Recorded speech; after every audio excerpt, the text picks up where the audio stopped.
no. Tangipa? Aye. Tangipa, aye. 2-4. The motion fails. Now let me begin. I'd like to welcome everyone who is here in the hearing room today and who's watching the hearing online. For the purpose of this hearing, we are accepting witness testimony in person, and we are also accepting written testimony through the legislature's position letter portal or through the committee's redistricting public comment portal. Both of these portals can be accessed through the committee's website at aelc.assembly.ca.gov. Today's hearing is going to be a little different than the typical Assembly Elections Committee bill hearing, so I want to set the stage for what to expect. The committee is hearing two measures today, ACA 8, related to congressional redistricting, and SB 280, related to election administration and funding. As with a normal bill hearing, those items will be up for a vote in committee today. In addition to voting on those two bills, the committee will also be holding an informational hearing on the subject matter of AB 604 related to proposed congressional districts. I expect that the committee will begin by discussing and voting on ACA 8. After the committee has dispensed with ACA 8 in order to make the best use of the time of the committee and of the members of the public who are here in the hearing room or who are watching this hearing online, the order in which the committee hears the other two bills may depend on the availability of the bill authors to come present in the committee. If the committee hears AB 604 before SB 280, for procedural reasons, the committee will be recessing the bill hearing and proceeding to the informational hearing on AB 604. The committee would then reconvene the bill hearing after completing the informational hearing on AB 604. If that occurs, I will make an appropriate announcement at that time. When we hear the bills on the agenda, including the informational hearing on AB 604, we will hear from a maximum of 2 primary witnesses in support and 2 primary witnesses in opposition. Stephanie? Here. Stephanie? Here. Tangipa? He was here. We have a quorum. Wonderful. I'd like to welcome, oh, there's Tangipa. Madam Chair, I motion to adjourn. Second.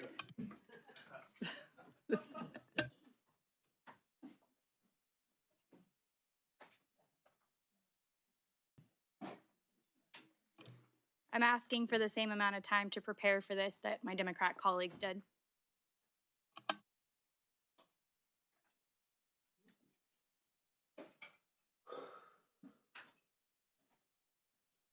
Just give me 1 second here, please.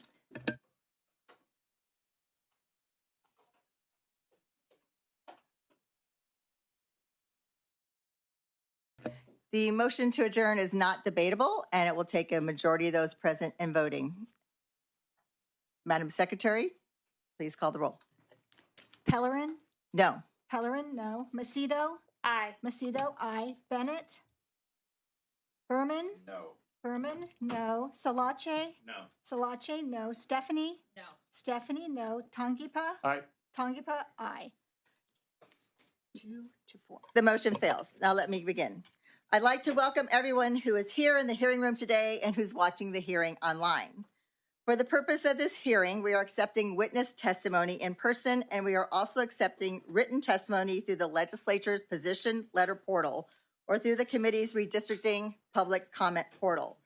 Both of these portals can be accessed through the committee's website at aelc.assembly.ca.gov. Today's hearing is going to be a little different than the typical Assembly Elections Committee bill hearing, so I want to set the stage for what to expect. The committee is hearing two measures today, ACA 8, related to congressional redistricting, and SB 280, related to election administration and funding. As with a normal bill hearing, those items will be up for a vote in committee today. In addition to voting on those two bills, the committee will also be holding an informational hearing on the subject matter of AB 604 related to proposed congressional districts. I expect that the committee will begin by discussing and voting on ACA 8. After the committee has dispensed with ACA 8 in order to make the best use of the time of the committee and of the members of the public who are here in the hearing room or who are watching this hearing online, the order in which the committee hears the other two bills may depend on the availability of the bill authors to come present in the committee.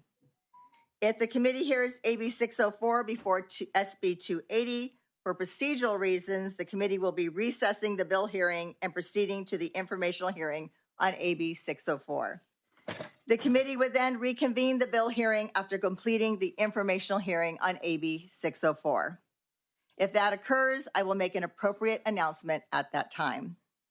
When we hear the bills on the agenda, including the informational hearing on AB 604, we will hear from a maximum of 2 primary witnesses in support and 2 primary witnesses in opposition to the bill, with a limit of 3 minutes per witness.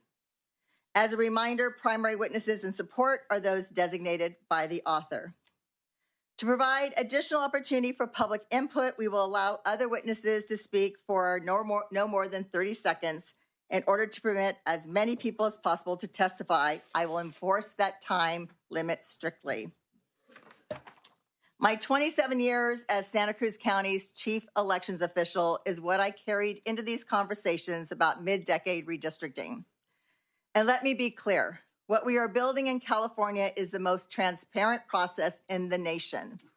For example, we've launched a public redistricting comment portal right on the committee's website so voters can speak directly to this process. Since Wednesday, it's received more than 16,000 submissions. Madam Chair, We aren't asking Californians I have a motion to. based on that information. It would be nice if the vice chair wouldn't interrupt the chair while she's speaking. It's relevant to what she's saying. It would be nice if the vice chair would let the chair finish her comments. May I before finish my interrupting what comments? she Will I says. be able to make my motion? Yes, at that may I time? finish Thank my you. comments? Thank you. We aren't asking Californians to rubber stamp maps drawn behind closed doors. We're putting the maps front and center and giving voters the final say. This is not about cherry picking when we follow our independent redistricting process. As a former elections official, I would never stand for that. It would go counter to my core values and my life's work. This is about defending democracy itself, making sure the checks and balances our kids learn in government class are alive and well after the 2026 elections. Let's be honest, Donald Trump lit this fire when he pressured Texas to change the rules mid-game. California is answering that attack, not by breaking democracy, but by protecting it. The bills we are hearing today only take effect if another state rigs the election maps. California believes in independent redistricting. We want every state to adopt it. And our Independent Redistricting Commission retains its authority to draw the maps in 2020 and beyond. I understand this is a fast process, but we are focusing on transparency and ensuring voters have the final say on whether to enact temporary adjustments to our congressional districts. Our democracy is under attack, and we simply do not have the ability to delay action so our county elections officials can administer a secure, transparent, accurate, and accessible election. Because at the end of the day, this isn't about partisanship. It's about principle. It's about trust. And it's about making sure every voter knows their voice still matters in America. We will seek to protect the rights of all who participate in this legislative process so that we can have effective deliberation and decisions on critical issues facing California. In order to facilitate the committee's business and public participation in today's hearing, we will not permit conduct that disrupts, disturbs, or otherwise impedes the orderly conduct of legislative proceedings. Violations of these rules may subject you to removal or other enforcement action. So before we move on to the agenda, I have an additional announcement to make. I have a letter from Speaker Rivas requesting that Assemblymember Berman be permitted to present ACA 8 on his behalf. So with those announcements out of the way, we will now move on to the committee's agenda. And Madam Vice Chair, you had a comment. Yes, I am motioning, as you said, 16,000 comments were submitted. I have not seen those comments. I'm not sure if other members of the committee have seen those comments, but those would be pertinent to the discussion that's here today. So I either motion that those comments be read into the record for all of us to hear, or that we recess until a time that we can review those comments. Second.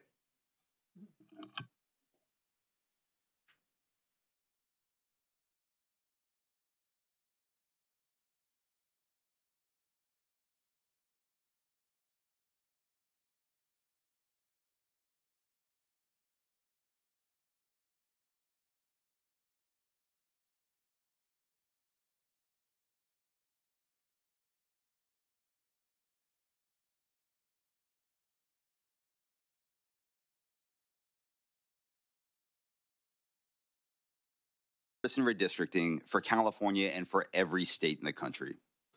The bottom line is that ACA 8 sends a strong message to other states that they cannot play by different rules when it comes to redistricting. And it upholds California's values by neutralizing partisan gerrymandering by other states, all while giving California voters the final say on the matter.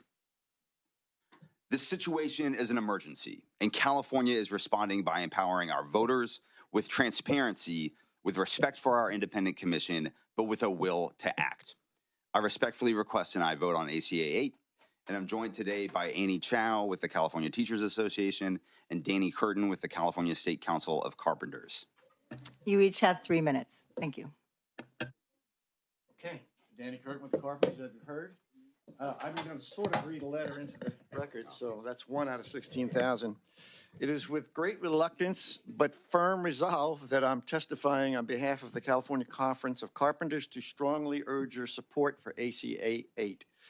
The extraordinary measure of redrawing our congressional district maps in mid-decade rather than the historically established national norm of realignment following the census at the end of the decade, a constitutionally required census to count every person living in the country for the purposes of democratic political representation, part of the great democratic experiment that is the United States, and quite revolutionary at the time, I might add. Unfortunately, these are not normal times, and this isn't politics as usual. Not only has the Trump administration denied disaster assistance to victims of California devastating forest fires, it is also seriously damaging our California economy with targeted arrest of law-abiding workers without warrants, which I'm sure many of you are aware of. The Trump administration is now unilaterally withdrawing from legally binding union collective bargaining agreements with federal workforce unions. The president has made it clear that this is just the beginning.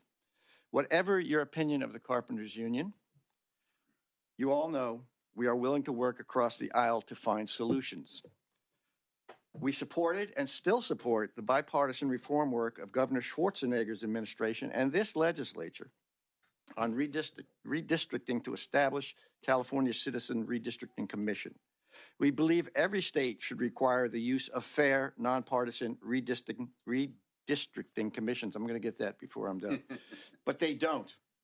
Using that loophole, the Trump administration is now blatantly attempting to selectively change election rules in the middle of the game. Everybody knows why, to ensure unquestioned congressional support for his unilateral political agenda. For that reason, and that reason alone, we urge you to enact a one-time redistricting for congressional districts only to give California voters the ability to have their voice heard loud and clear on the national level. We also support the return to redistricting by commission following the census. I have a couple of other items. I don't know how much more time I have, but let me just start 45 with one seconds. thing. When a press conference by the governor and the political leaders to discuss this topic is greeted by a masked gang of Rambo wannabes in full combat gear with automatic weapons just to intimidate, you know something's wrong. And I mean, all of you know something's wrong. Whatever reasons. When the Speaker of the House condemns California for going to a vote of the people to address this blatant power grab, but ignores Texas for redistricting without a vote of the people, the hypocrisy is overwhelming. You know something is wrong here, all of you. I heard on the radio this morning, President Trump told Sean Hannity that Vladimir Putin said, quote, "Your election was rigged because you have mail-in voting," quote. If you could wrap up, please. Putin got 88% of the vote. His other buddy, Jim Kung, whatever his name, forget that. You know something's wrong here when you take advice from Putin on voting. Thank you very much. Please support this measure. And I know it's difficult for some of you, but it needs to be done. Thank you. Thank you. We'll move on to the next witness in support. You have 3 minutes. Good morning, Madam Chair and members. I'm Annie Chow with the California Teachers Association, representing 310,000 public school educators here to speak in support of ACA 8. The Trump administration is waging a war on every public institution we hold dear. In the few short months that he's been in office, he has worked to freeze funds for critical education programs, including after-school teacher training and migrant education program. He's cut healthcare for millions of our students and their families, attempted to dismantle the Department of Education, and passed a new voucher program designed to destroy public education entirely. There's also been unprecedented attacks to our immigrant communities and our LGBTQIA+ students and families. The Trump administration's removal of schools as safe zones from ICE has unleashed a level of trauma and fear that no one should ever endure, let alone our children. Just this month, a 15-year-old in Los Angeles was detained by federal agents right outside her high school. Our students deserve better. They deserve to feel safe and supported at school. They deserve every tool they're afforded to ensure that they are set up for success in life. A majority of Americans are not with him on these vicious attacks. So what does Trump do? Rig the next election and steal our right for fair representation. He wants his Republican allies to redistrict in states where they hold power so that he can stack the deck to continue to harm our students. As my Secretary's Treasurer, Erica Jones, said, I taught my kindergartners to be kind and help each other, not to cheat and be a bully. 5-year-olds get it. Why doesn't he? My members and our colleagues at NEA spent months reaching out to our Republican representatives in California. Several refused to even meet with local teachers in their district and in their capital offices. Some lied directly to our faces and promised they wouldn't vote for this draconian cuts for our schools and our health care. When the lawmakers went back to DC, they proved that they'd rather take orders from Trump, even if it was at the expense of students and teachers in California. Mm-hmm. We must fight back. CTA supports the great work that the Redistricting Commission, I caught yours, Danny, did in 2021, but there must be some type of check and balance against these federal attacks. We're living in the most unprecedented of times. This requires us to meet the moment to protect our communities. CTA stands in full support of bringing the ballot initiative outlined in ACA 8. We're ready to do whatever it takes to stop the power grab and fight back against any and all attacks against our democracy, our students, and public education. And California has a duty to stand up and take action. ACA 8 simply empowers California voters to support a temporary change in our congressional districts until the next redistricting cycle to ensure that our students and families are protected. And for those reasons, CTA urges your I vote. And I'm also adding support for the California Federation of Teachers. Thank you so much. We'll now move on to additional witnesses. May come up to the mic. Madam Chair, I make a motion to amend. Second. Amend what? Amend ACA, and I would like that the sergeants pass these amendments out so that way everybody could read them. Give me 1 second, please.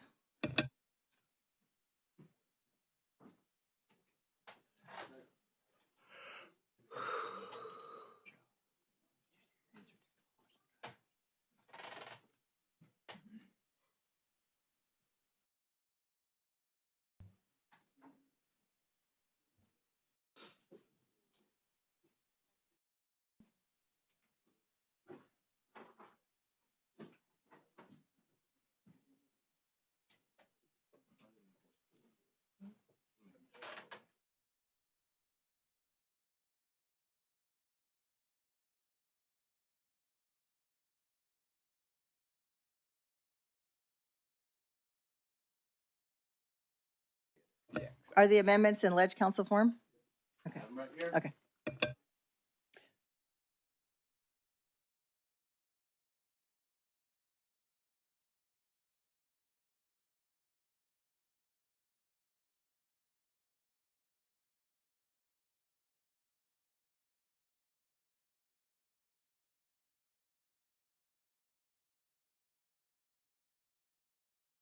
Staff to reanalyze the bill, constitutional amendment, or resolution.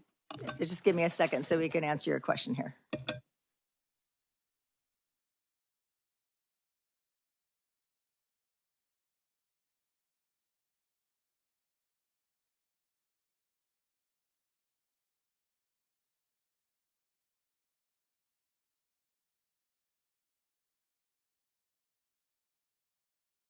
So these are not author's amendments, so the rule you cited is not It relevant. says a member, does not say the author.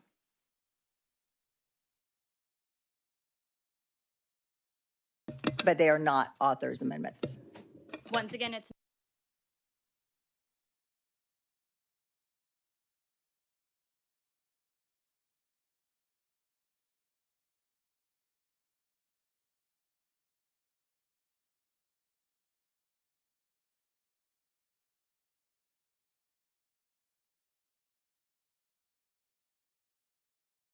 The committee rules are clear that this is related to author's amendments only. These are not being offered by the author of the ACA. this is not clear. Madam Chair.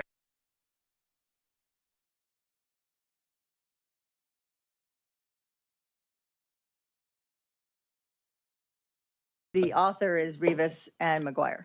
In section 2, it's that we authored this, We actually. prepared this prepared this. ACA. Okay, give me one moment to thoroughly answer your question.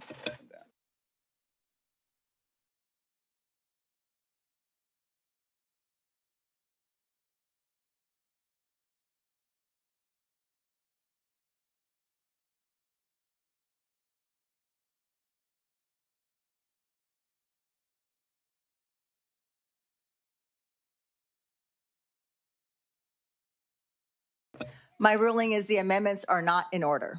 There is a motion on the table.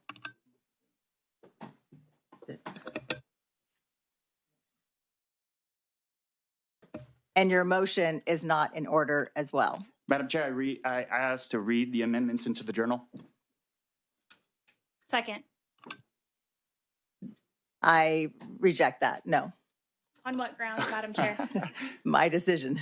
So there's transparency and bipartisanship.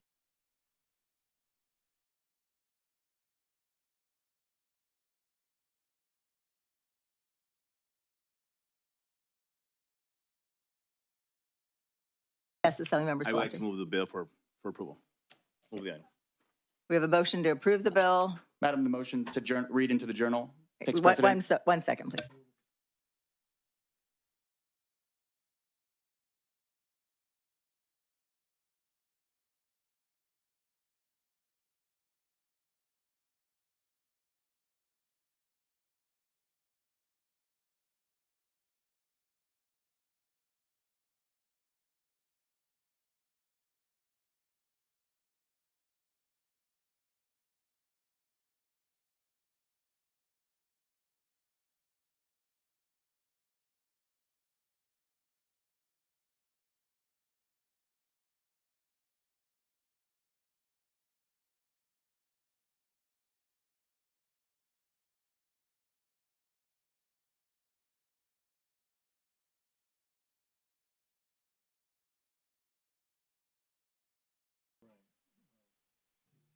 I'd like to recognize Assemblymember Stephanie.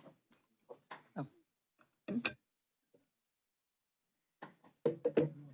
Okay, there's a motion and a second to amend ACA 8. So, And I'd like to recognize Assemblymember Stephanie. I move to lay the amendments on the table. So you're not going to allow us to debate or present these amendments for anybody to read. They're just going to vote on them, correct? The motion is to lay the amendments on the table. So Madam Chair- none of my colleagues are going to read this before they vote on it, correct? I just want to ACA clarify. as it is, so I'm good. Madam Chair, we You just could make them better. we just I heard don't think they will. we just haven't heard seen them. both need testimony from the author. We haven't even heard And- all the testimony, so But we've let's made- try to get through this hearing on the bill, But all right? we've Let's try to made hear this the bill statement in its here. current form. We might We have be a able motion have to if we lay would've the had amendments on the more of a table. heads up about this. Madam Secretary, please call the roll. But Madam Chair, we made the statement that we're making this very transparent. We This have a is very motion to clear. lay the amendments on the table. And I We're would going to like- proceed with that Cal, motion. wait a second. The whole thing is that this is about transparency and that you want fairness in this. We got the language at 8 o'clock. All we're asking is for our input to be taken. You didn't talk to me as your vice chair about this, so here's our opportunity, Wait. Madam Chair. All we're asking for is participation in this. And Mr. Tangipa came prepared. The rules state this, that I would be happy to bring the chief clerk in to review this. I don't know why you're shutting this down. And Madam Chair, I would have presented this to you sometime sooner at any other time. I had no time.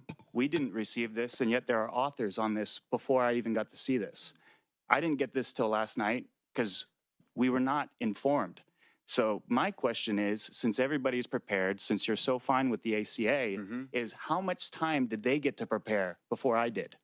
Why am I not deserve that same for the 500,000 representatives that I get to represent in my district? Why am I not granted that same right to defend them? I believe we have a law in California that that members get 72 hours before final vote on any legislation to review the legislation and the language of the legislation before they vote But Mr. on that Berman, language did you as have- the final did you as the have final this- version. how- I how saw this early- language yesterday. How- I okay. saw this language yesterday. You saw this like It was in print yesterday morning, correct? It was in And that's print. when I saw. And that's But when I It was saw. in print, And but when was it was in seen? print. I and saw it you're a yesterday. co-author on it immediately. Yeah. So you had seen that even before it was printed. You were already a co-author. Yeah, I absolutely support the concept. I had faith in the authors to draft the right language. They did, and I support it. But I Support did the not have that concept, same. but you didn't even read I did not language. have that same ability. You weren't aware of the concept? You weren't aware of the news that we no, were that's planning not on what doing I'm that? saying, Mr. Berman. what I'm Excuse me, we saying have is- what I we have said. the chief clerk here, I am simply just Sue Parker. asking for the same amount of time, so that way I can go into this just as much as everybody else. I saw the language and that when it there went are into print yesterday amendments, morning. and I understand that, and I have a different opinion on Yeah. that, and that's okay because And I'm we both granted. get that 72 all right, hours excuse to me, review the we're gonna- language hey, before we and- vote and- on it in its final Hey. vote. I'm asking for. we're going to stop this right now, this back and forth, okay? We have to have some civility in here. We have our Yes, chief ma'am. clerk, Sue Parker. If you could please come on up for a consult, please.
All right, we're going to take a temporary recess. We'll be back in 10 minutes. Thanks. Thank goodness, I need to-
amazing. All right, we're going to bring the committee back. Thank you for giving us the time to figure this out. In the spirit of transparency, we're going to go ahead and allow those amendments to be presented, and we're going to give you 3 minutes to do so. Thank you so much. Thank you, Madam Chair. That's all I'm asking for is a fair and equal opportunity to talk for my representatives. So I appreciate that. And really, as the presenter of the bill had stated, that he was assigned as a co-author, and there were multiple members on this committee. I'm sorry, 1 second. Can we distribute the amendments? Yes. Sorry. Oh. Thank you. We'll stop the clock and start it again. And the sergeants.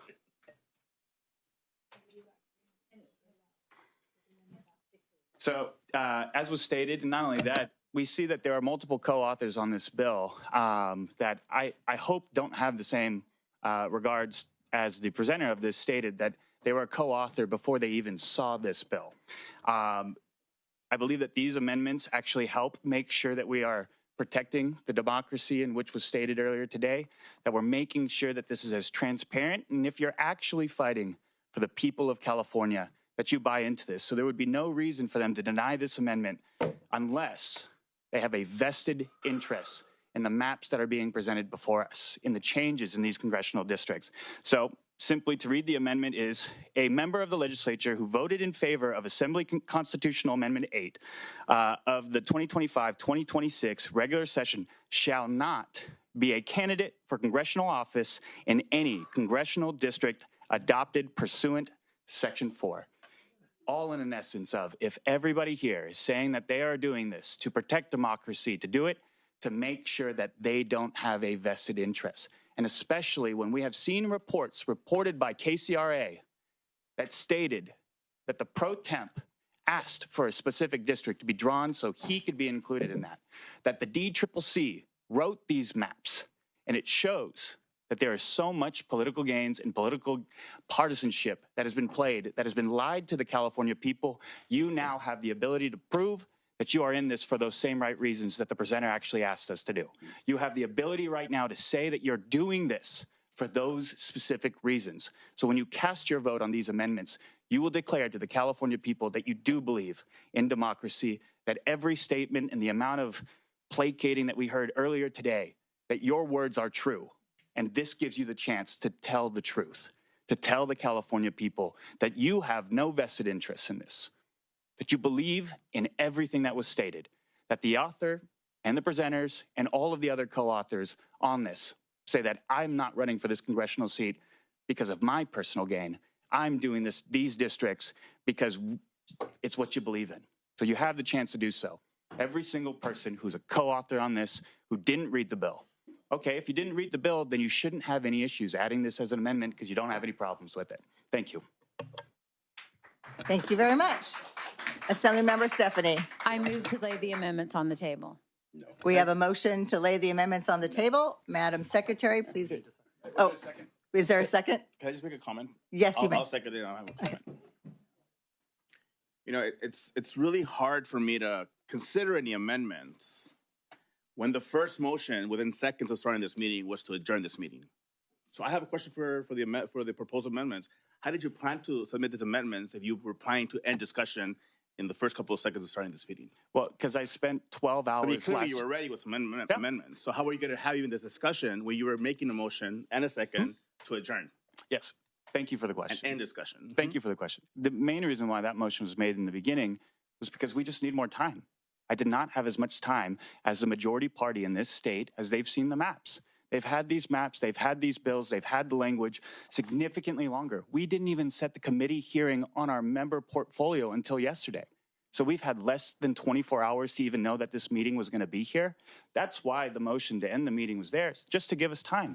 Shouldn't we have more than 24 hours? Doesn't it worry you, my friend? Thank you. And the motion to lay the amendments on the table is not debatable. I've given you a little time to have some comments. But Madam Secretary, now please call the roll. That's all I'm trying to do is read this. Pellerin, Yes.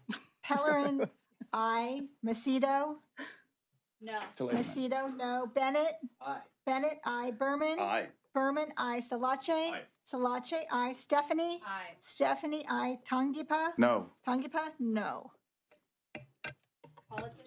So the motion to lay the amendments on the table succeeded. So we will now move on to the other witnesses in support of ACA 8. You may come to the mic. And as I stated previously, we are giving you 30 seconds to provide some information. Your name, organization. This is people in support. This is for people in support of ACA 8. Okay, there's folks outside. We'll give you a minute.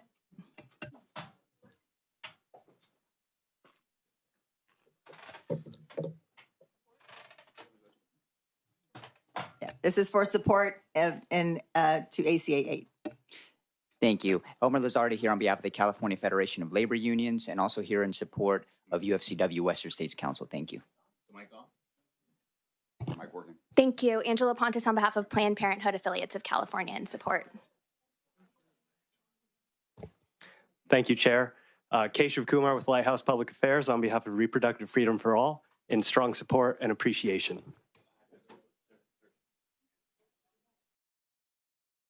Thank you, Chair and members. Sandra Barrera on behalf of SEIU California in support. Good morning, Chair members. Brian Miramontes with ASPE California People in support. Sedalia King with UDW, ASME Local 3930 in strong support. Good morning, Crystal Coles from SEIU Local 1000 in strong support. Good morning, Annalisa Quintero with Local 1000, proud UAW member in strong support. Good morning, Chair. My name is Constance Hill, SEIU 2015, I strongly support. Good morning, Kaden Hart on behalf of Lieutenant Governor Lenny Kounalakis in support. Good afternoon, Faith Darling from Kern County and support very much. Jim Schaefer from Taft, California, support very much. Any other witnesses in support? Seeing none, we'll now move on to the primary witnesses in opposition. Please come to the... this is just for the primary right now. Primary witnesses, come to the presentation table. And you each will have 3 minutes. And then there's plenty of seats. Yeah. Should we post it over? No, it doesn't matter. Okay. You may begin when you're ready. Chair Pellerin and members, I'm Cynthia Dye, a San Francisco Democrat, testifying also for fellow rotating chairs of the First Citizens Redistricting Commission, Riverside Republican Jody Filkins Weber, and Claremont Republican Peter Yao, San Gabriel Democrat Jean Raya, and Oceanside Independent Connie Archbold Robinson. Commissioners are chosen to be impartial, reflect their state's demographics, and apply constitutional criteria to ensure fair districts for all Californians. And commissioners cannot run for office in the districts they draw. The people enshrined independent redistricting in our Constitution, voting 3 times against gerrymandering. The Citrus Center poll released just last week confirms Californians still support the CRC 2-1. And a national YouGov poll shows that 76% of Americans think gerrymandering is unfair and 69% think it should be illegal. The current CRC considered over 35,000 public comments to develop their maps, making difficult trade-offs to protect communities. This new proposed map was developed by legislators and their consultants in a back room. The CRC was prohibited from considering partisan interests. The new map has only that goal, adding safe seats. CRC draft maps were posted for 14 days to allow for thoughtful public input. This map was released yesterday, yet you're voting today. And why are you not hearing from good government organizations? Because it takes time for organizations to inform their members, debate, formulate, and agree upon a position statement. That's what democracy looks like. We recognize that many believe we face an existential threat, and this legislation has been touted as the only way to fight back and resist authoritarianism. But this is a false choice. Thanks to the CRC, California has some of the most competitive districts in the nation. In fact, there are twice as many districts up for grabs as proponents of this legislation hope to eke out through gerrymandering. It just means that parties have to do the work of fielding appealing candidates, developing a platform that speaks to the issues voters care about, and getting them to the polls. That's what democracy looks like. Despite the serious attacks against our democracy, we cannot preserve it by torching its fundamental tenet, that voters choose their representatives, not the other way around. At minimum, release the data and provide the rationale for your lines. If you want to do a mid-cycle redistricting right, do it the California way. Instead of spending over $200 million on a special election, fund the CRC to engage the public, create updated districts, and pass them by a cross-partisan supermajority vote. We urge you to serve your constituents by defending California's independent process and rejecting this expensive and misguided attempt to bring back partisan gerrymandering. We welcome any questions. Thank you. Next witness, 3 minutes. Yes, thank you. Chair Pellerin and members of the committee, and I apologize for my back being to some of you. My name is Jean Raya. I was privileged to serve on the first Independent Redistricting Commission starting in 2010. It was independent, composed of a diverse pool representative of California's diversity, and it was an initiative brought by good government groups to put voters first. Approving that independent commission effectively ended the backroom political gerrymandering that had characterized redistricting for decades. We drew new maps with full transparency, giving citizens access to the process in real time through public meetings and the means to submit written comments. Voters had the opportunity to describe their communities, their environment, their infrastructure, and their economy so they could be placed in a district with a fair chance of electing accountable representatives. And in fact, there were significant changes to the legislature over the last two commissions, including the percentage of women in the legislature doubled, AAPI representation tripled, Black representation nearly doubled, and Latinos increased by 8%. If only Texas could learn from California. Their current attempts to rig the 2026 election in favor of Republicans represents the basest self-interest of officials who are so fearful of losing their power that all they can think to do is cheat. Their determination to stack the congressional deck in their favor has prompted our governor to threaten this retaliatory mid-cycle redistricting in an effort to elect more Democrats by sidelining the independent commission and holding a special election just this once. I'm a registered Democrat, always have been, and I would celebrate replacing any congressional member who has forgotten his or her oath to represent their constituents and protect the Constitution. But this can't be at the expense of the California Constitution nor the California voters who mandated fair, nonpartisan redistricting. Does the threat really call for retaliation? We have witnessed on a daily basis the chaos and mistrust that has come from revenge politics in Washington.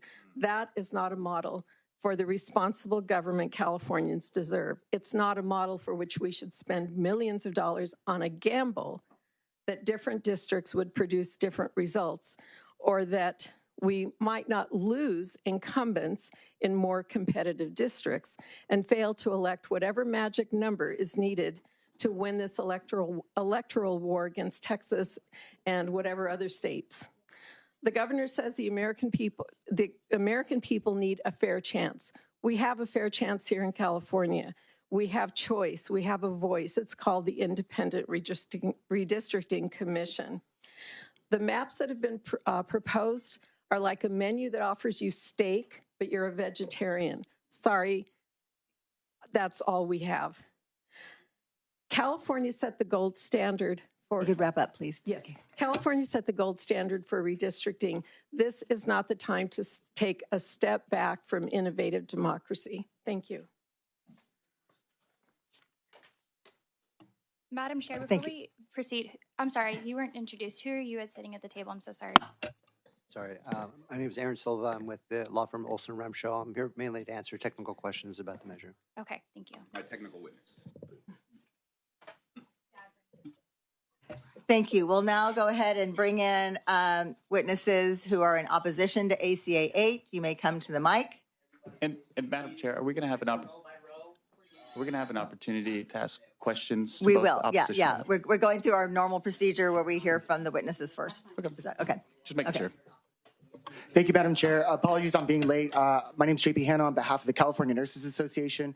We are in strong support of this measure. Just wanted to make sure I get that on the record. Thank you so much. Thank you. You threw me off there. Okay. Strong support. Strong support. Thank you. Me too's in opposition. Okay. 2 rows, please. We'll now take the opposition. Please come to the mic. We go row by row.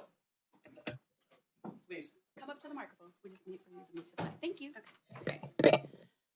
Linda Willis, President of Bakersfield Republican Women Federated, member of Greater Bakersfield Republican Assembly, California Republican Assembly, Revere Resource Group, and other Republican organizations, as well as a church-going Christian.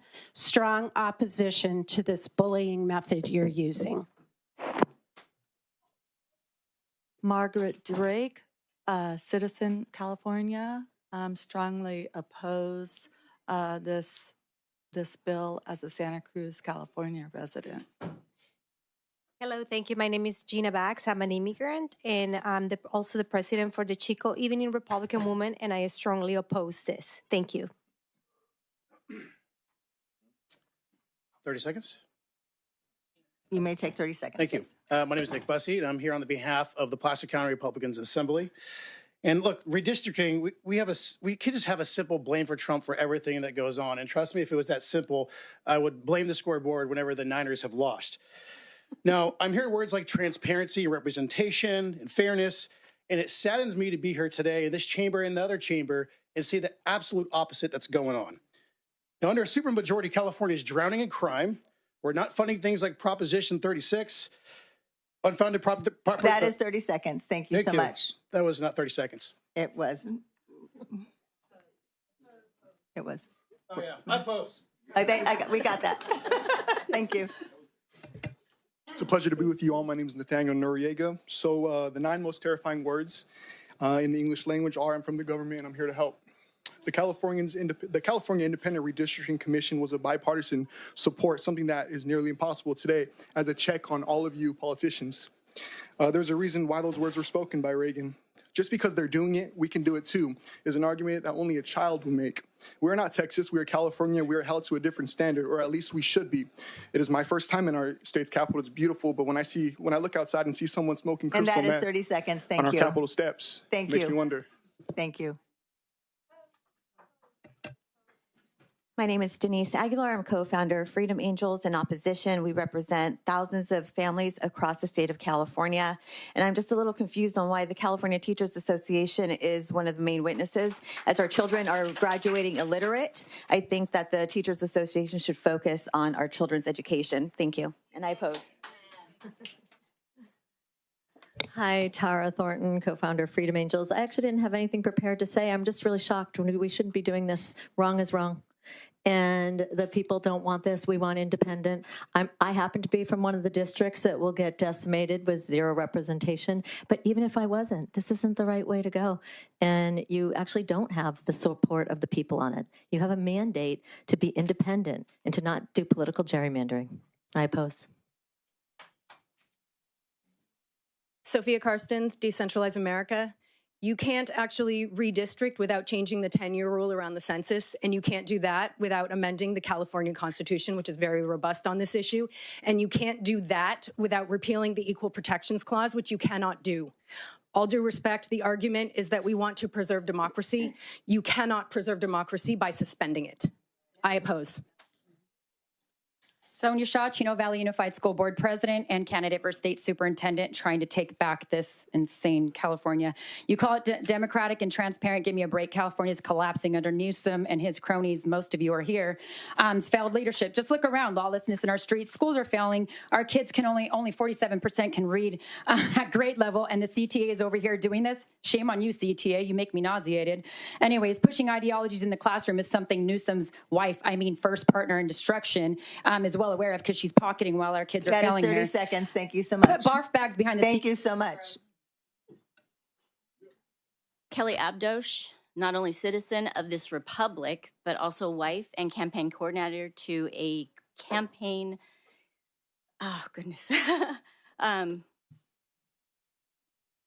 person running for state assembly. in complete opposition of this far overreach. Thank you. Heather Maston with the El Dorado County Republican Party. 63% of Californians do not want this. I strongly oppose.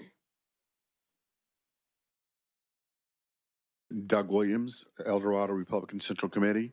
I strongly oppose this. I am from South Lake Tahoe. I don't see any transparency on how these maps were drawn during the redistricting.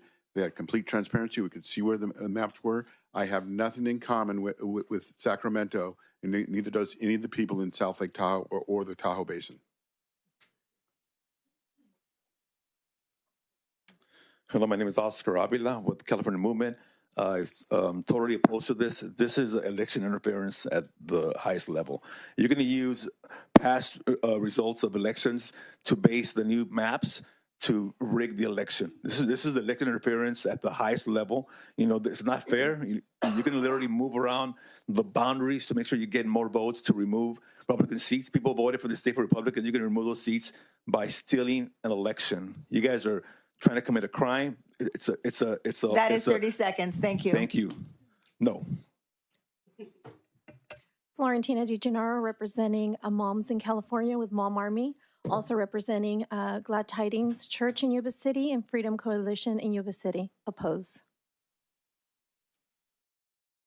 Good morning, Shan Kay, a proud wife of the International Union of Elevator Constructors, Local 18, and I oppose. Yvette Corcoran, resident of San Francisco, and strongly oppose this redistricting.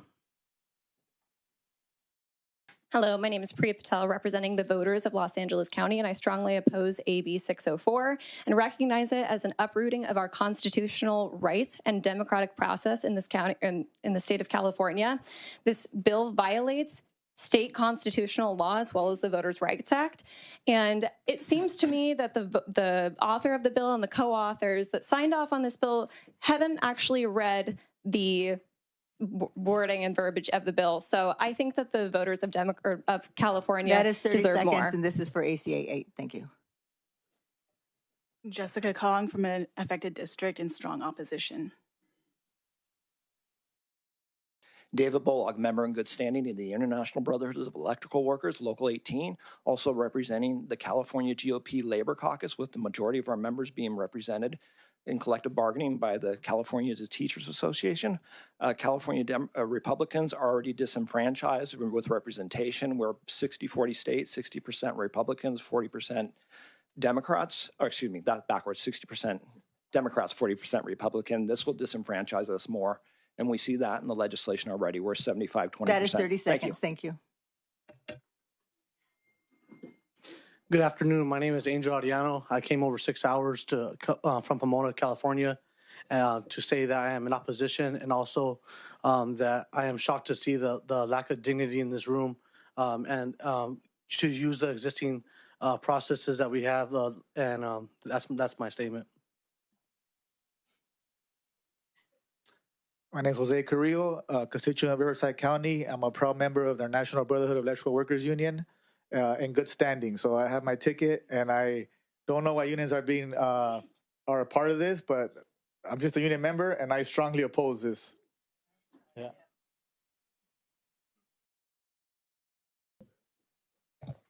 Maria Carrillo, mother, representing Riverside County, all the mothers that are fighting for our children's freedoms and protections in every school. Transparency, you guys keep bringing it up, but there's no transparency here.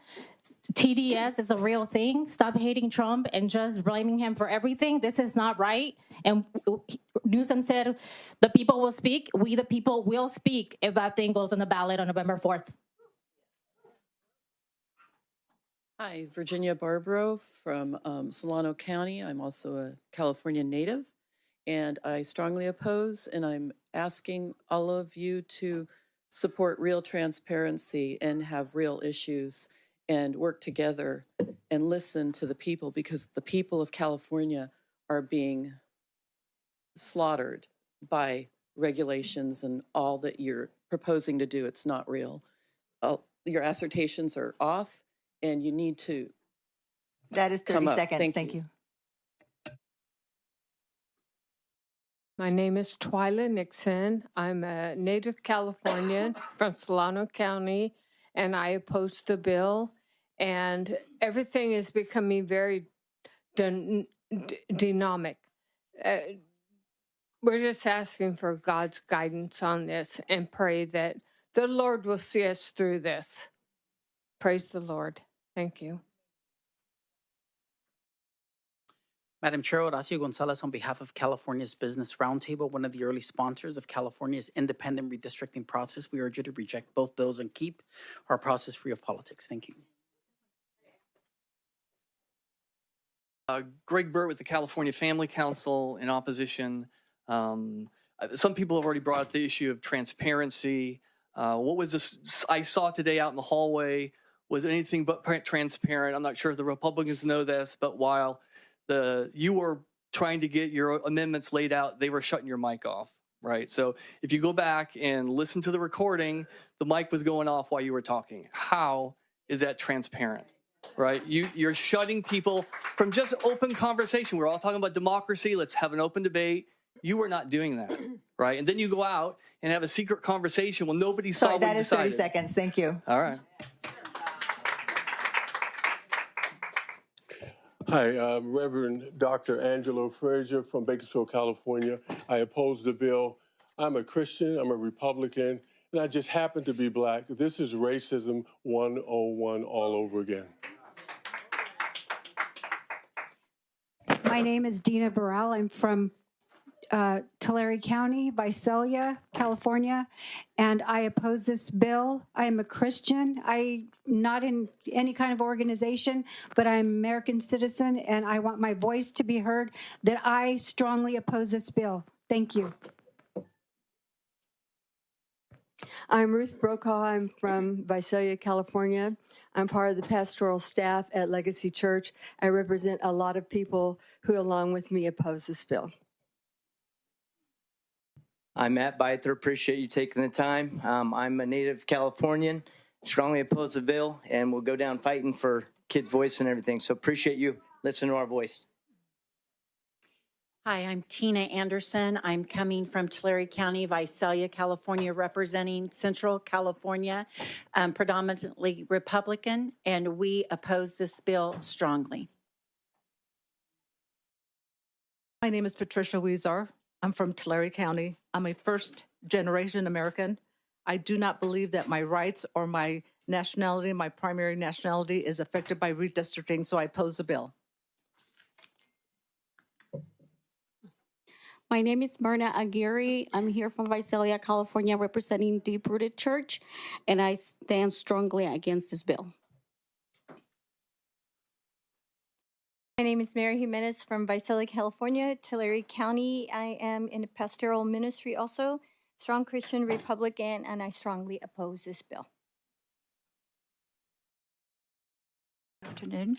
My name is Edie Camarillo from Visalia. I'm just a grandma. But thank you so much for listening to our voice. Thank you very, very much. And I do oppose this bill. Thank you. My turn.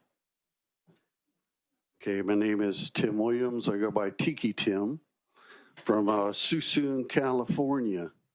You guys have probably heard a lot about us, about the California for Never, scam that's going on, right, But I heard about this meeting today, and it really disturbs me.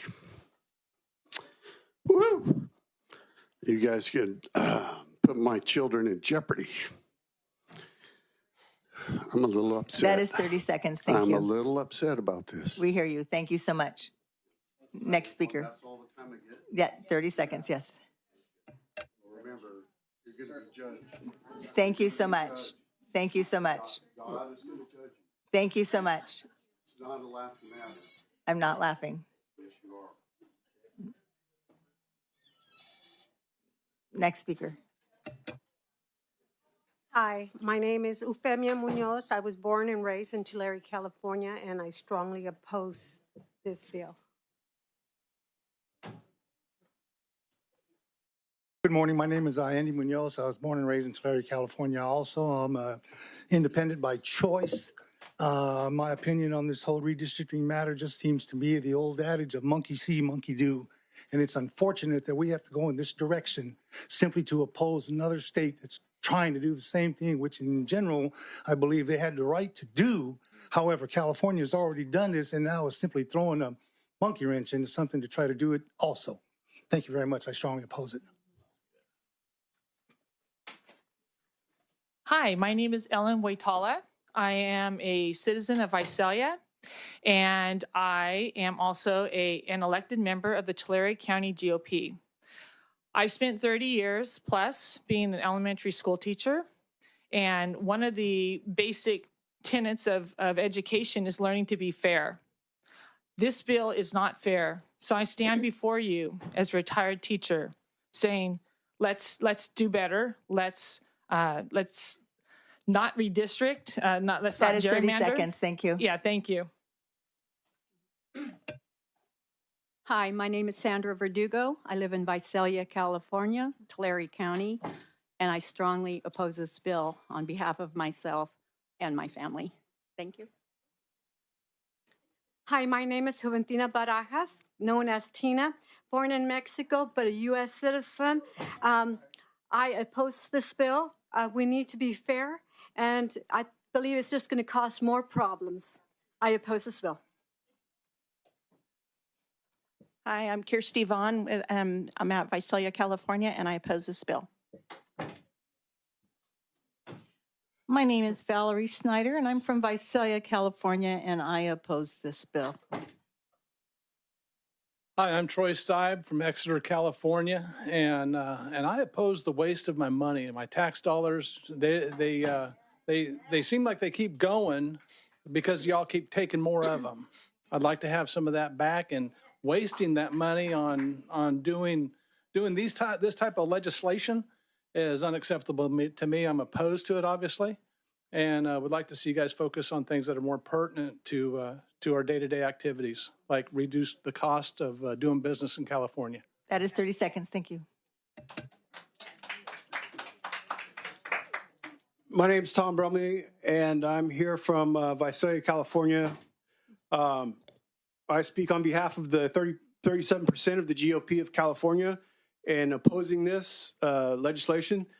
And I believe it's a waste of time, and I don't understand how you guys can be in favor or even see it manageable where you're trying to get back at what Texas is doing. Thank you. Next speaker. Hi, my name is Jessica Brumley from Visalia, California, and I absolutely oppose this bill as there's way better ways to spend our tax dollars. Thank you.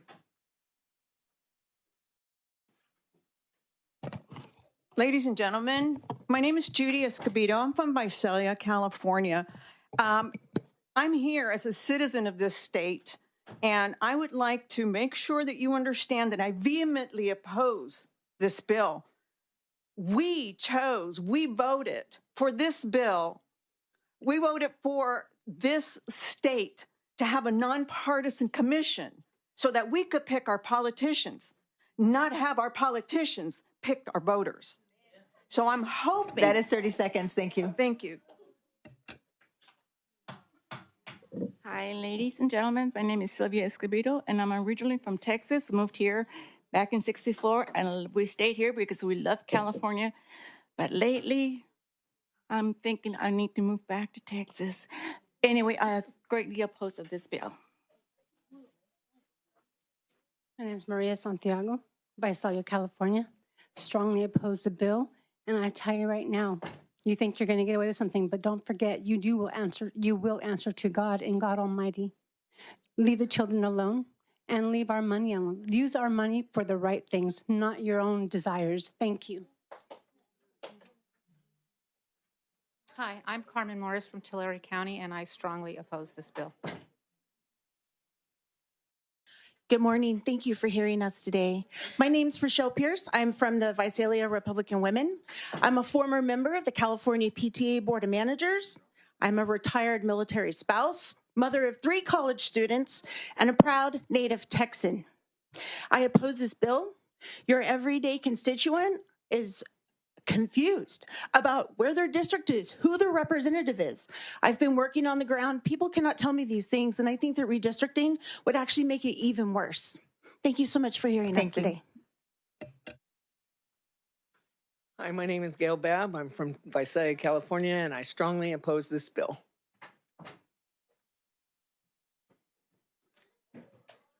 I am Marla Morleg.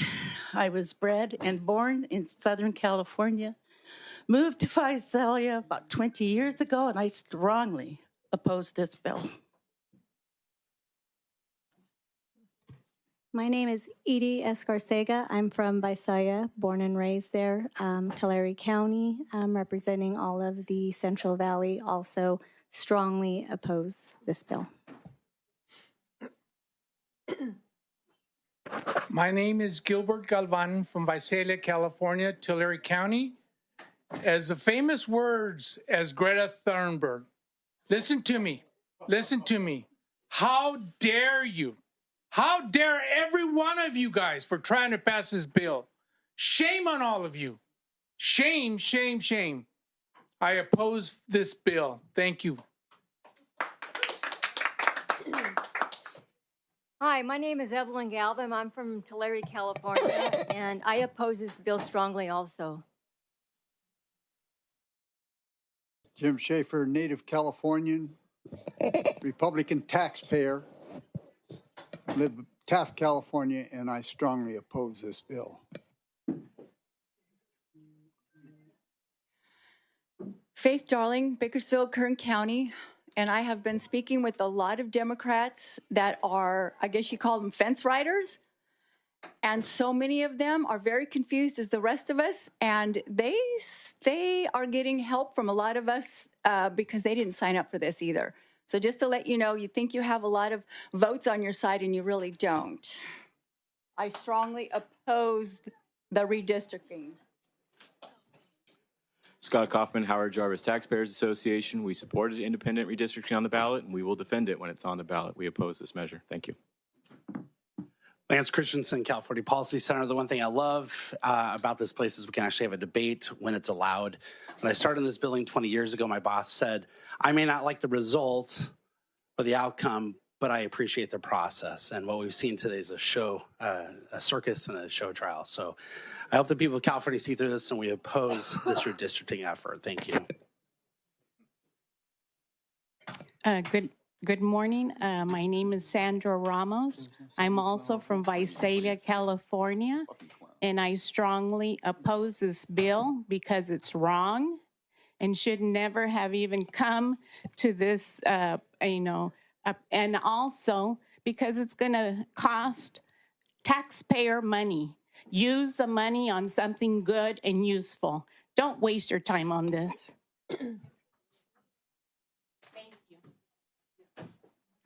Good morning and God bless you all. My name is Daniel Ramos from Legacy Church, Visalia, California. I'd like to say that I strongly oppose this bill. I strongly oppose the nonsense of the leadership of Gavin Newsom and all the Democratic leaders that they have nothing good to do except to drive people out of California because they have no substance to them. We need to have common sense again in government. So That is 30 seconds. Thank you. Thank you. Thank you. Good morning, Madam Chair, honorable members. Michael Friend, native Californian. I was always brought up to believe that two wrongs do not make a right. I strongly oppose this bill and the blatant hypocrisy. What a joke. My name is Bernie Johnson. I'm a resident here. I'm born and raised here in California, and I oppose this bill. My name is Jennifer Jackson. I'm from Burbank, California, and I'm here to speak for the 16,000 people that wrote in, took their time to write comments, and you don't have the time to look at them, and you won't put them in as part of this meeting. That's despicable. I am strongly opposed to this bill. Thank you. Hello, I'm Lynn Sandoval from Hemet in Riverside County, strongly opposing this whole measure. This is my first time in Sacramento and observing what goes on here. And I also am really frustrated by seeing how you're silencing the voices. And it's a huge waste of money. How do we have this kind of money to waste at a time like this in California when so much is getting cut? Thank you. Hi, Mr. Berman. Good to see you. Hello, my name is Rudy Sandoval, and I'm from Hemet, California, a native Californian. And I drove all the way from Hemet just to see what a rig operation you guys run over here in Sacramento. And I just want to thank you for proving me right. Thank you. And I do totally oppose this bill.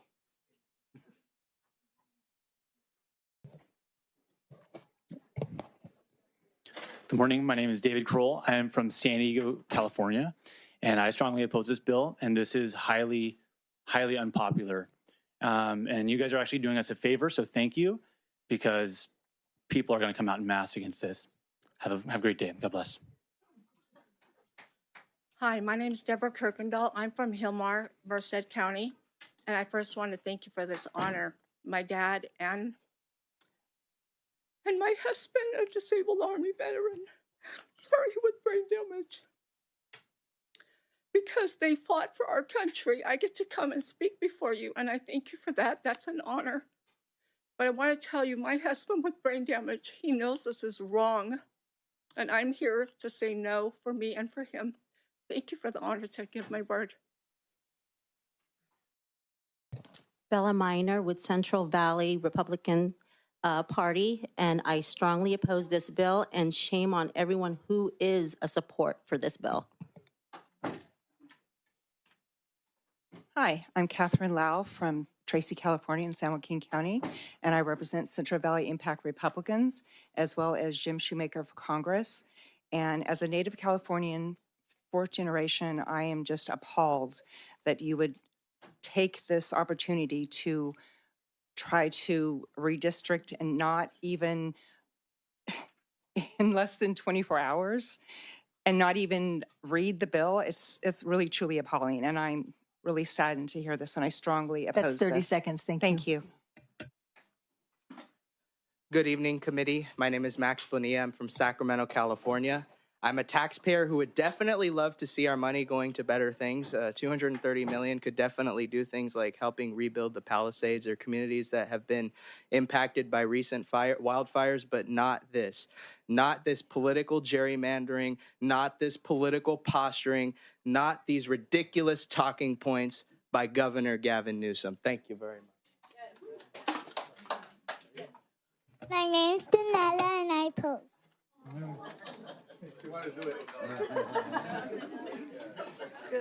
Good morning. I'm Dennis Gregory. I'm from Eastvale, here in California.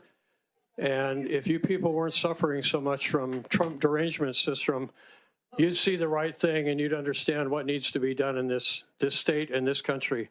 Open your eyes before it's too late. Good morning. Olivia Angeli from Elk Grove. Strongly oppose this.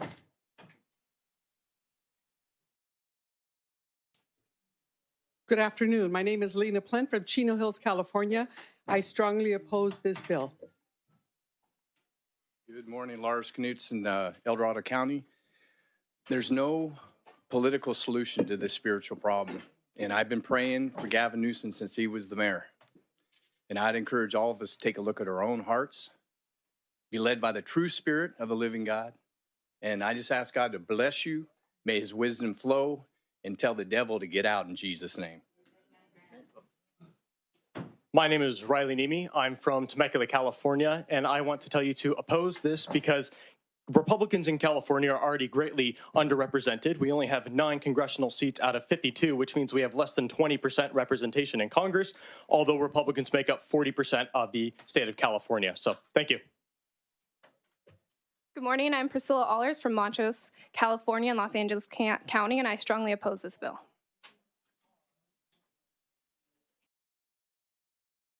My name is Adam Pantoja from Riverside, and I strongly oppose this bill.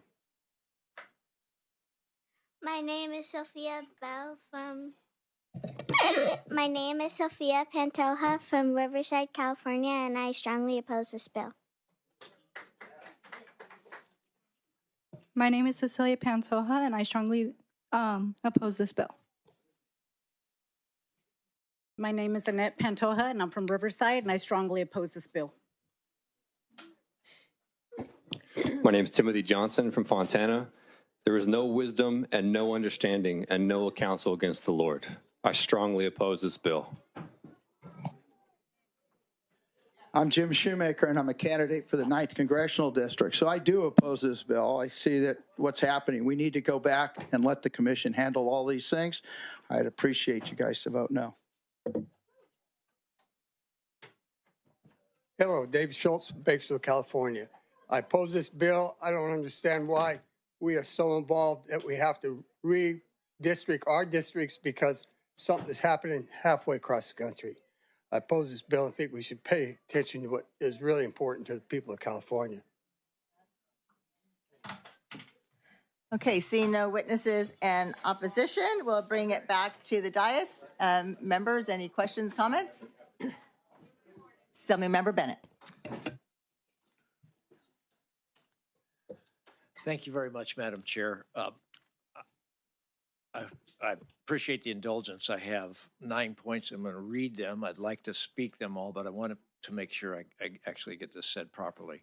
And the first point is, the fundamental question I think in front of us is who should have control of the power, the vast power of the federal government? And our founding fathers agreed all hundreds of years ago on a special form of democracy designed to protect our democracy from power grabs. They created the rules and norms for how we compete for power. That's the fundamental problem that democracies are created to solve. We could have it just be military might. Whoever's strongest, they get the power. Not in the United States.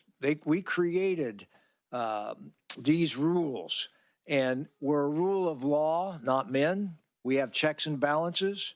We have a free press, and we created all kinds of historical norms that kept us all agreeing we would follow those rules rather than go to war with each other over power.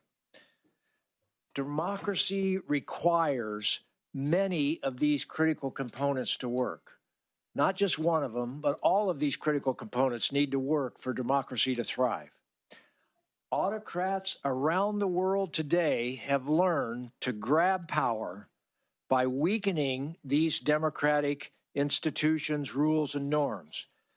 Weakening democracy by attacking and ignoring those rules and norms, by intimidation, by deceit, by militarization of our civilian life.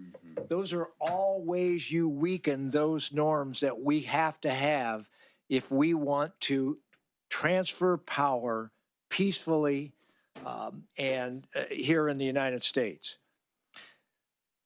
Autocrats count on democratic advocates to play by the old rules while they grab power using their new rules.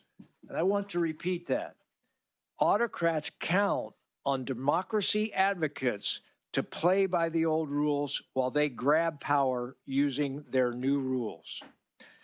It's a false scenario to say we can win simply by working harder, right?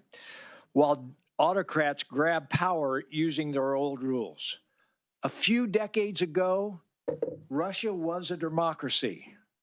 Today, democratic advocates, no matter how hard they work, have no chance of voting Putin out of power. He will kill off any of the stronger opponents that he has. Many of us prefer the old rules. We prefer the agreement we all had to play by those rules, right? But when autocrats change the rules and the norms that we are using to decide who has power, we can either fight back or we can potentially permanently lose the ability ever to fight back again in the future. That is the question in front of us, in spite of all kinds of other distractions we will have. What are the rules and norms for how we transfer power? This is an attempt to grab control of the power of the House of Representatives with redistricting and permanently, potentially grab that control. That is too big of a risk for us to say, well, we like doing it the other way.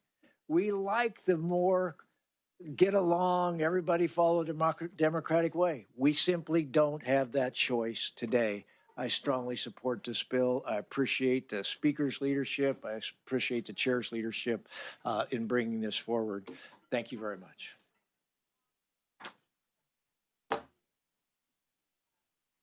Assemblymember Tangipa. Okay. Well, I hope you bear with me because I spent a lot of time trying to catch up, trying to read, trying to inform myself as much as possible because we've had so little time that even the presenters stated that they didn't even read the bill.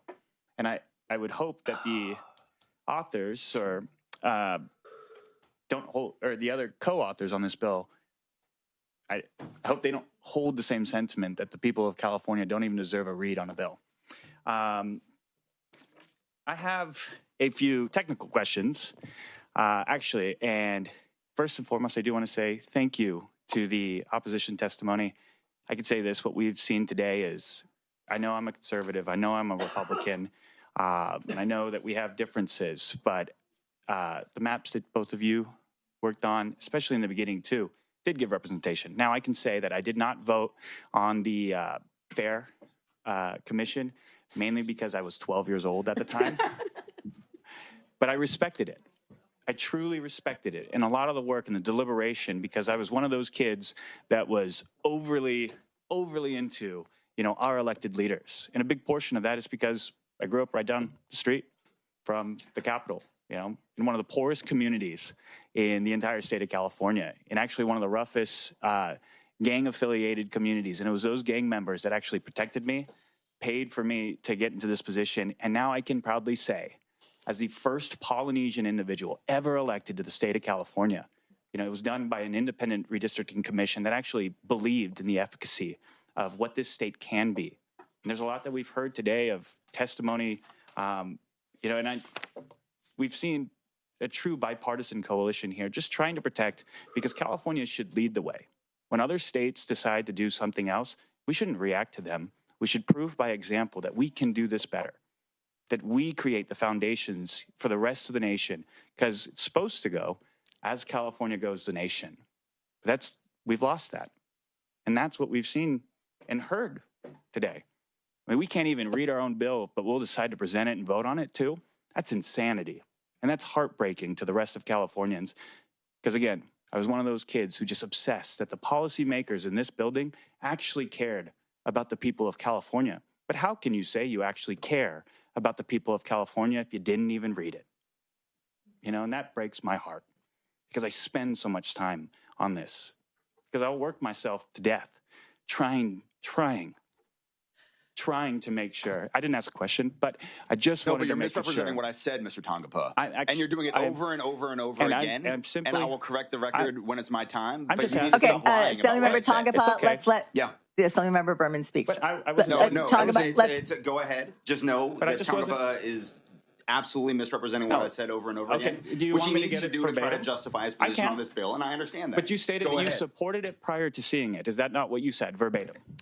What I said is that there were discussions about the concept of the bill, and I absolutely support those concepts. Prior to the reading bill them, is right? 5 pages long. I'm sorry it took you so long to read it. I'm sorry that from yesterday morning was too long. That's okay. For you to be able to read a 5-page bill. That's all right. But we discuss, as legislators, right? We discuss concepts, we discuss ideas, we decide whether or not we're going to support things. Because this bill is attached to so many others. I don't understand why that's a new concept for you. Well, it's okay. But I'm glad that you took 36 hours to read a 5-page bill. It does. And it does take me time. I welcome the debate. It does take me time, because I will take 36 hours to read a 5-page bill for 40 million people in this state, because they deserve it. Because they deserve it. It's 5 pages, Mr. Tangipa. That's okay. Okay, we're not debating the length of the time it takes to read 5 pages. Let's stick to the substance of the bill, please. Exactly. Thank you, Madam Chair. So, truly, I appreciate it all. Some of my technical questions, too. The lawyer that is here. So you have gone through the bill, right? You have read the language. It probably took you got through it a lot faster than I did, I assume.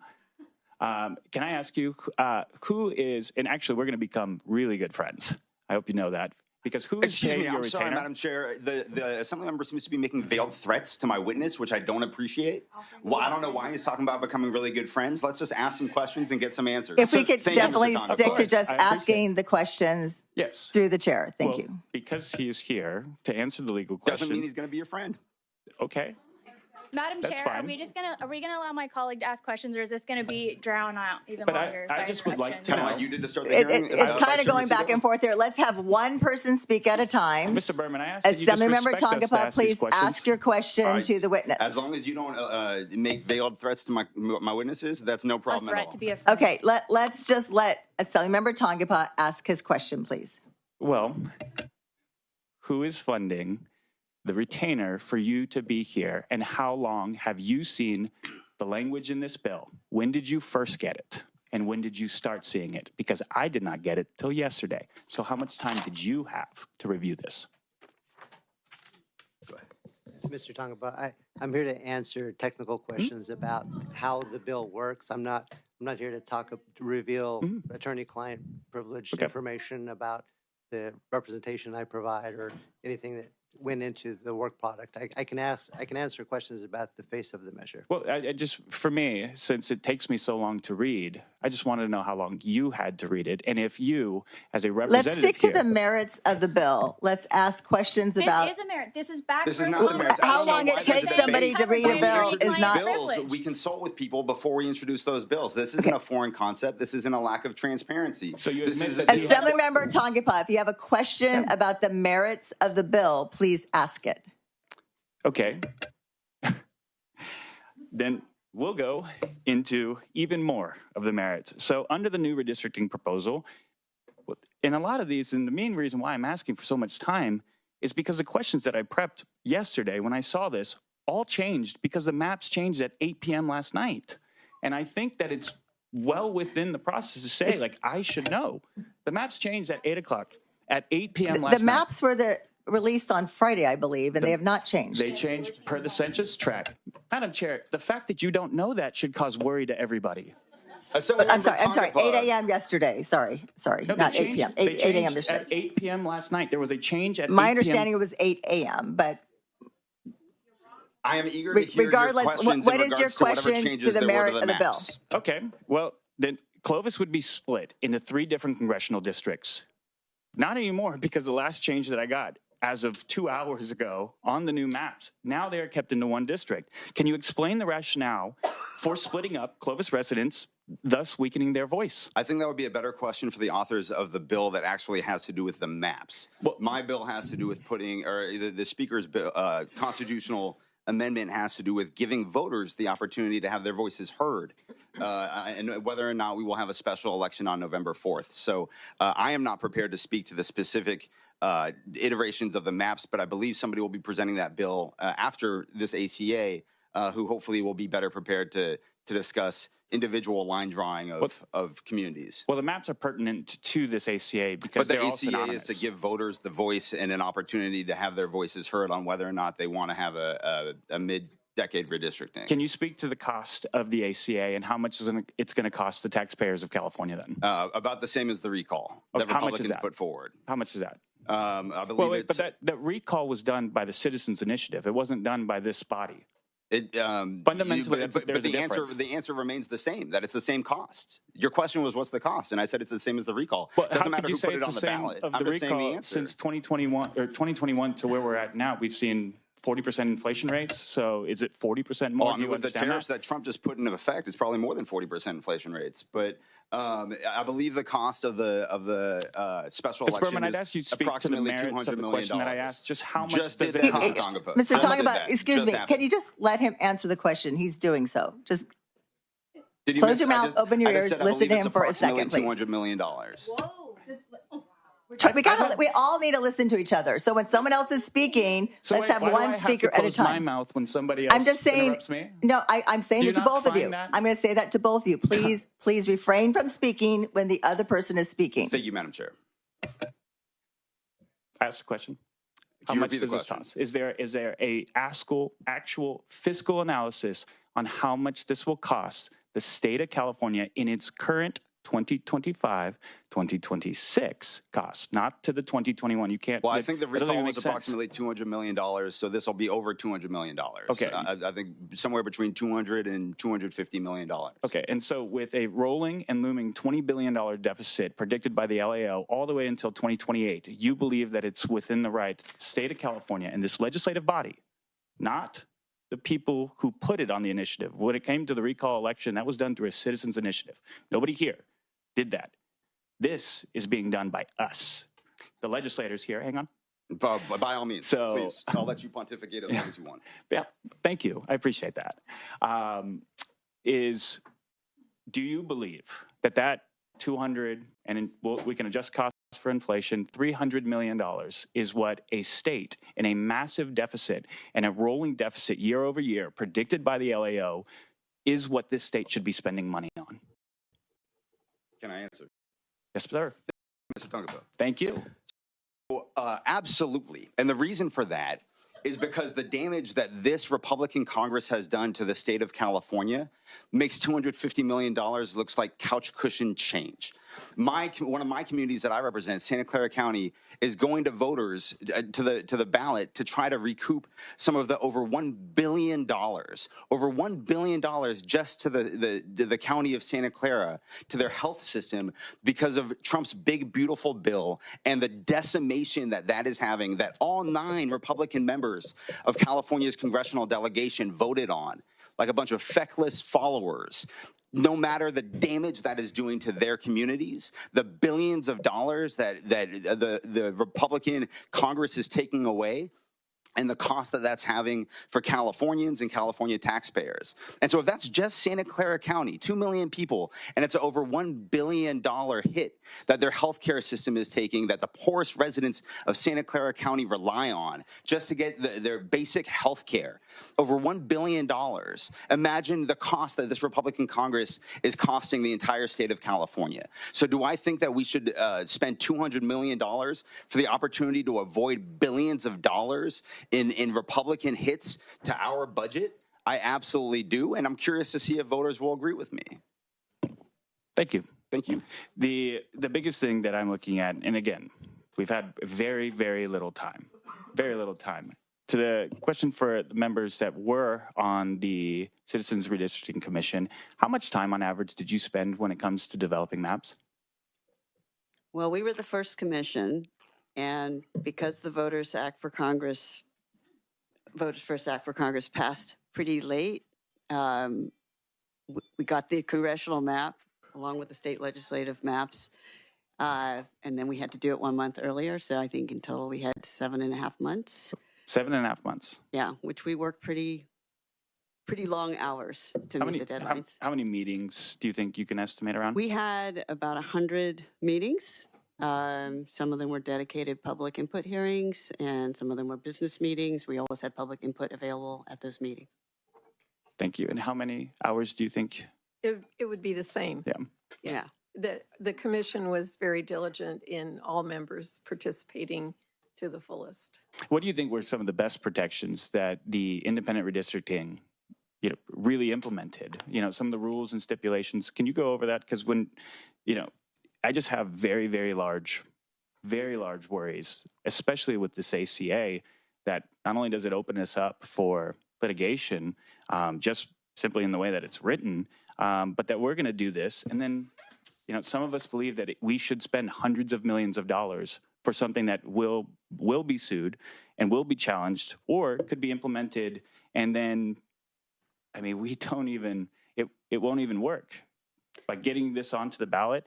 And the big reason why I say that is because when it states here that redistricting in all the other states, so there's a portion of the bill that talks about that this won't kick into effect unless Texas, Florida, and all the other states, don't redistrict unless court ordered. Unless court ordered. That's in the bill. The Texas on the 7th of July got a DOJ notice stated that they had to do something different. So if they eventually get a court order and we come back to this, we're going to do this ACA, and it's not even going to be able to be implemented because the rules and stipulations under this ACA change that. So the protections under the Independent Redistricting Commission, can you speak to the merits of that? So when we talk about the CRC, we talk about its independence, its transparency, and the fact that it's community-centered. So the independence is that it's a multi-partisan commission consisting of 5 Democrats, 5 Republicans, and 4 independents. And as you may have heard me mention, we rotated the chair and the vice chair so that every meeting we switched it up so that no party was in control at any time. For transparency, everything we did was in the light of day. We drew lines in real time when we could, especially during the refinement period. Every map that we directed our line drawing consultants to create was immediately shared with the public. People were allowed to comment as these maps were being presented, and we would receive that input and put it in the public input file. The current commission, by the way, has a very nice dashboard showing all of the public comment they got, and interactive. Wish we had that technology back in 2011. And then finally, that it's a very community center process. So the fact that we had 100 meetings that anyone could come and testify, or they could email. We were getting, tweets at the time, and letters, hand-drawn maps, all kinds of different public testimony that we all worked really hard to read. We had over, I think 22,000 public comments in our cycle. I think the current commission had about 35,000 public comments, thanks to new technology. So that was a very critical part, was this collaboration and interaction with the public. Yeah, I spent a lot of time just listening into these commissions, and I could tell you what, I truly thank you for the sacrifice that you made to sit on there, because I did it from a phone, and I got to listen because I cared about my community. This was before any political aspirations, any goals, just to listen into the commission. And it's something that I can say, as I drew the maps in real time, that's a process, right? That the maps have to be drawn in public view, and you can see the lines. That's part of the Redistricting Commission, right? Yeah, just to be clear, the initial maps, we would give direction in public to our line drawing consultants, because it took a lot of computer crunching, and they would come back and present them to make sure it was consistent with our direction, and those were available for the public to view and comment on. And when they were official draft maps, they had to be posted for 14 days with no changes. One of the coolest things that I got to see is which communities would come out and they'd all say, keep us together. And just to see the people of California really to just say have a vested interest. Yeah, I think there's no doubt that we support the work of the Independent Redistricting Commission, but if we can bring the conversation back to the merits of the bill. Could you continue on some of the transparency portions of that, and how the transparency is different compared to the bill that we're seeing today? Well, so live map drawing, interactive map drawing, we were not allowed to discuss redistricting matters outside of a public meeting. So commissioners were barred from discussing anything not in public. And I'd like to bring in Assemblymember Bennett. You have a question? Yeah, I just have a question, and that is that, when you watch committees at the national level, and oftentimes committees have some kind of time limit on each member in terms of the amount of time they get to talk, or else literally we could keep going and asking more questions about transparency and more questions about transparency. I'm just raising the question. I would propose that this issue may be one of those ones where we need to have some kind of time limit. I want it to be fair. I want everybody to have, but it is appropriate for legislative bodies to, at some point in time, identify so a member can focus on their most important questions before their time limit is up. Absolutely. We're trying to bring the conversation back to the merits of the bill. There's no doubt that we honor and appreciate the work that you've done for our state, but these are these are very uncertain in different times now, and we're no longer governing in a democracy. So we are having to move quickly in order to meet the timelines of doing this work and giving the voters an opportunity to vote on whether they support these maps or not. Does any other member have a question on the content of the bill? Madam Chair, I'm not done yet. Okay. And so I know What is your question about the merits of the bill? Yeah. Well, and it's mainly I'm just trying to highlight the transparency differences between the ACA and that. So, and I think Let's focus on the merits of this bill on what's being proposed today. Is a comparison to the current iteration of what we do now to what we're trying to do, not to the merits of this bill. Is that what you're saying? I think you've made your point on that. And if we can ask any other questions about ACA 8, please do so. And I completely agree, and I understand. And you know, I mean, I would just try to get a time limit on me for something that we just heard had thousands of hours of negotiation, thousands and thousands and thousands of hours, and community meetings, hundreds of meetings. And now I'm being attempted to stop with 20 minutes of questioning. Does that not worry us? Madam Chair. For when it comes to the transparency? Excuse me, Assemblymember Bennett. It is always appropriate for the chair to identify when an appropriate time limit has come. That's normal procedure. So yes, at some point in time, I'm not saying it's 20 minutes. It's up to the chair.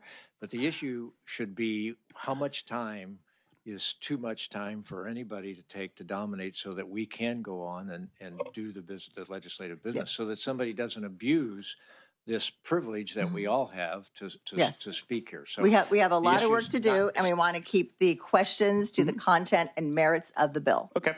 Well, then I will continue, hopefully, Mr. Berman. Up to the chair. Do you have another question? I do. Perfect. Okay. Under the new redistricting proposal, Fresno would be split into 4 different congressional districts. How does that benefit the city of Fresno? Okay, again, we're not doing the content of the districts. But this is about the ACA 8 that is putting the measure before the voters to do a constitutional amendment. That is what we're talking about here. The other bill is going to be presented. The contents of the bill. In ACA 8, it states AB 604 and the maps. How is that not pertinent to this? Because I think we need to be speaking to the author of that bill as far as the map and the lines and what they're doing. There's a direct line between what can be done. So I guess I'll if AB 604 doesn't pass, then ACA 8 no longer moves forward because it can't, because it's written into the legislation.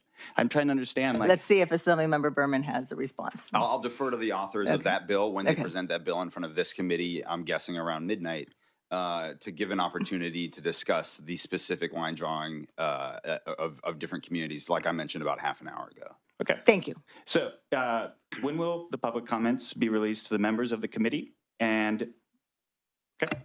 I'm sorry? When will the public comments be released to the members of the committee? That's not a question for me. That's up to the chair of the committee. So we're following the typical procedures for comments, and those will be they're public to our members, and then they will be made public after the bill is processed. And okay, how are we supposed to vote on this? Like when we haven't even seen those public comments? Well, you have the 5-page bill in front of you. And so I think what you are voting on is the bill. It is not the public comments. So on that 5-page bill, it states AB 604 and SB 280. Those bills are hundreds of pages long. Since they're attached to each other, have you read those? I have not read every page of those bills. Okay. Yeah. It took me a little while because I bet. Those are longer than this one. It is. Yeah. So, since they're attached to each other, they cannot pass without the other one not passing. I really do think the merits of one or the other are very important to that. And so is it possible that these maps are struck down in court and we're about to spend hundreds of millions of dollars because of the way that we've done this with such urgency? I'm not prepared to predict what the courts might do. Point of order. Point of order. Yes. Could I make a motion that every member's time speaking here is limited to 25 minutes?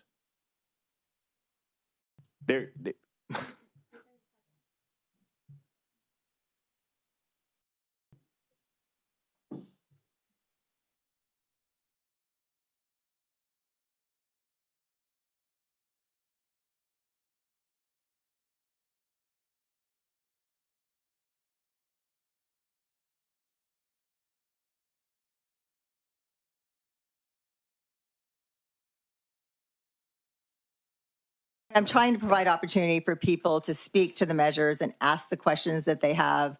I know this is a very fast-moving process. I've already explained the reason why we are moving quickly on this issue, and I don't want people to be abusing this opportunity to ask pertinent questions related to the bills. So give me 1 second here. Using it. I think 40 million people of California. Abusing the bill. They're going to do this. So if you don't have a time limit. So I believe the questions you've asked so far have been answered. Do you have additional questions? Yes, ma'am. You may go ahead and ask another one. Thank you. Is there a work into the bill with the fiscal cost of legal challenges? I'm sorry, say that one more time? Is there a work into the bill for legal challenges that I presume are going to show up left and right? Is there work in the bill? Like, is there a when lawsuits happen? Yeah. Are we prepared for that with this ACA? We have a very robust Department of Justice that is prepared to defend new laws that are passed by the legislature. Yes.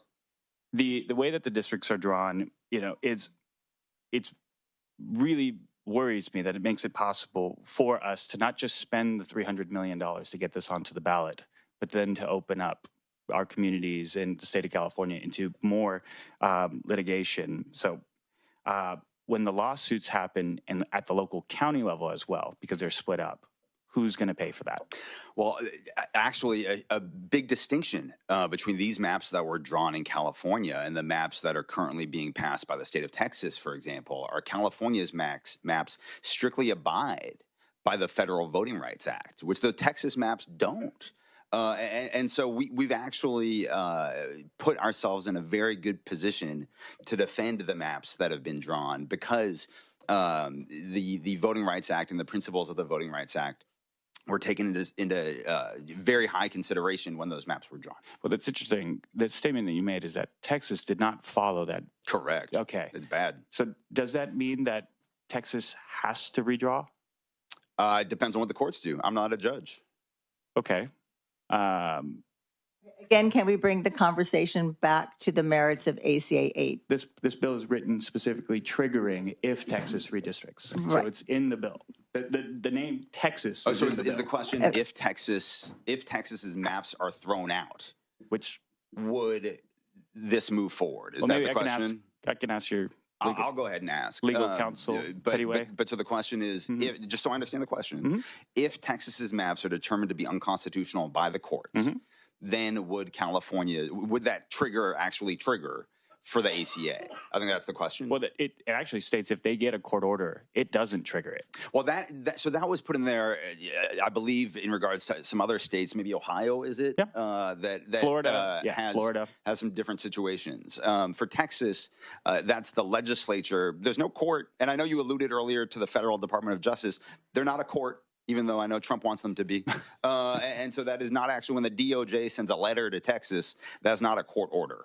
But if, I believe your question is, if the Texas maps are thrown out by the courts, would California, and no other state has passed a partisan gerrymander, would Californians move forward? Am I understanding just the crux of the question? Yes. Great.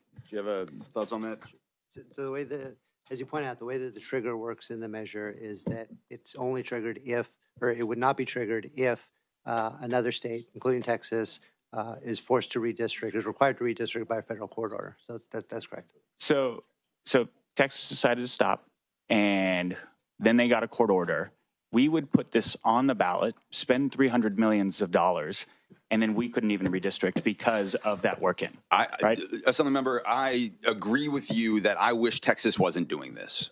And, this was not on my bingo card a month ago when we broke for summer recess. But unfortunately, under the edict of President Trump, Texas Republicans are rushing through but that's not accurate. A partisan redistricting. There was a lawsuit in the Pettyway v. Galveston in County. Texas. I just asked for the common courtesy that you demanded. Thank you, sir. But there was and so I'm sorry. Again, one person at a time, please. Thank you. And so when Trump demanded, I'm sorry, let me get this straight. When Trump said out loud that he was entitled to 5 additional Republican congressional districts in Texas, which for the record is an insane thing for any president of the United States to think, let alone say out loud. But when he said that he was entitled to 5 more Republican congressional districts in Texas, and all the Texas legislators immediately lined up to do whatever Trump wanted, that forced us to put this together, not because we want to, but because we have to. And that's why the trigger language is in, the constitutional amendment that says if Texas backs down, which I really hope they do, if Texas backs down from their partisan gerrymander per the edict of Trump and his entitlements, then this will not go into effect. And that's exactly why that's there. So, and that's what I'm saying is because of previous lawsuits like Pettyway v. Galveston County, which went through in Texas at the Fifth Circuit Court of Appeals and is now sitting on the docket for the Supreme Court to weigh in on, that happened in Texas, claiming that some of their districts were seen as unconstitutional. That if they receive a court order, and this is why it's important to me, if they receive a court order because they back down and stop, then we in the state of California are about to spend $300 million to do nothing. So that's the part that is the issue. Okay, I think, all right, we have a point of order? This is a clear abuse. This is an attempt to try to stretch this out. This is very personal. Okay, It's a clear abuse of the discretion that we all have. Thank you. I'm trying to be patient with you, and you have been asking the same questions over again, and your questions have been answered. This author is not prepared to talk. Other speakers. We're going to move on to some other questions Madam Chair, in regards to the bill. Important to me because of the cost and the main reason why. And the cost has been stated very clearly. Does any other member have a question in regards to ACA 8? Excuse me. There's significantly more. Excuse me. Madam Chair, please. Give me 1 minute, please.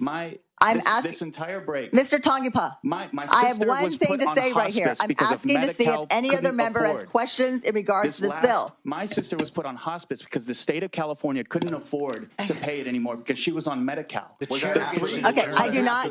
I am sorry for that. She's sitting in the morgue. We need to bring control back to this. Hey, and so I'm asking. I'm trying to get some control here. here. And you are speaking when I'm asking you to please stop. Just give me 1 minute Yes, here. ma'am. I'm asking if any other member has a question in relationship to ACA 8.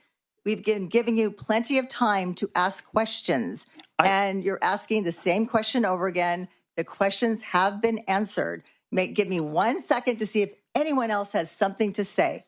Can you please yield the floor to somebody else for a minute? Am I able to then return and ask more questions? Because the funding is important.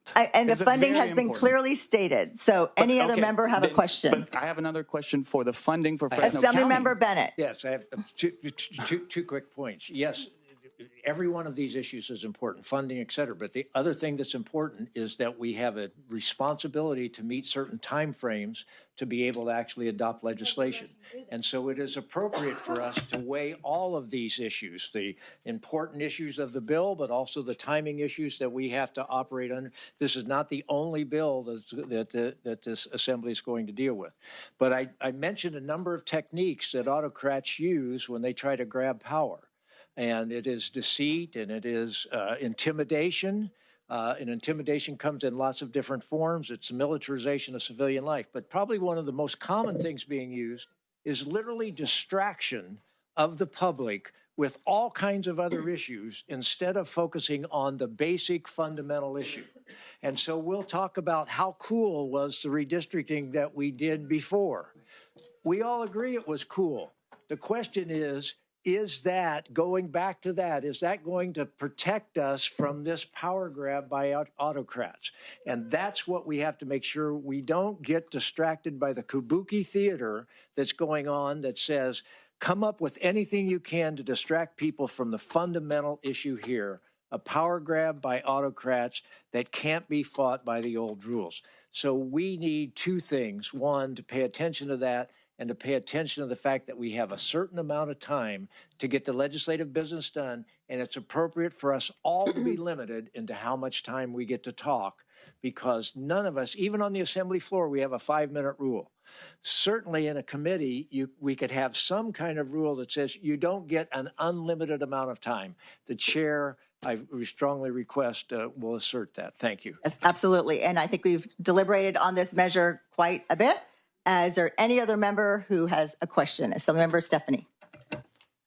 Not so much a question. I just want to weigh in. Thank you, Madam Chair, for this hearing. And I want to thank Assemblymember Berman for presenting this bill. And I just want to recognize and associate myself with the comments of Assemblymember Bennett in terms of the theater that we are witnessing here. It is absolute theater. We all know how we feel about what's happening in Texas. You feel one way, we feel another. We are responding to what Texas is doing. That is all. That is all that is happening here. We have a different idea on how to respond to autocrats who want to basically control this country in an unfair way by redistricting in a way that completely avoids voter input. And that's what Texas is doing. And that's why California is responding. So don't sit here and play games when on April 9th, 2025, when AB 1441 was before you by Soria, which directed the County of Merced to establish an independent Citizens Redistricting Commission to ensure fairly drawn districts that take into account demographics and communities of interest, when the Republicans on this committee voted no. So don't sit here and play games. We know what's at stake. Don't interrupt me. Madam Chair. Do not interrupt me. No, she is speaking. We are letting her speak. We are letting her speak. I am speaking now. I have not spoken yet. Do not interrupt me. Point of order. Do not interrupt me. Point of order. This is the Democrats' response to what is happening you stated in to me Texas, that I had what to might remain happen on the in purpose Ohio, of the bill.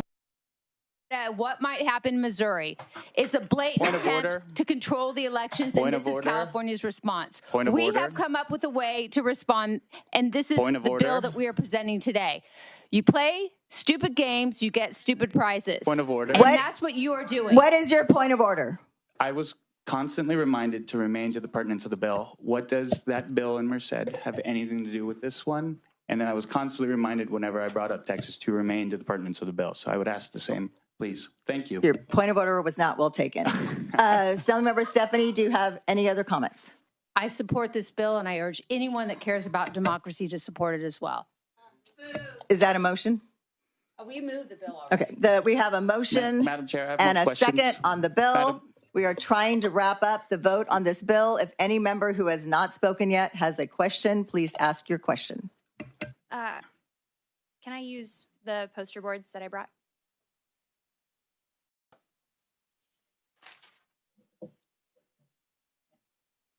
We have not gotten approval for any props, so no. I'm asking for approval.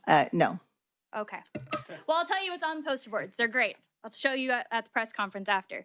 California's Citizens Redistricting Commission was born out of voter frustration with politicians gaming the system for their own benefit.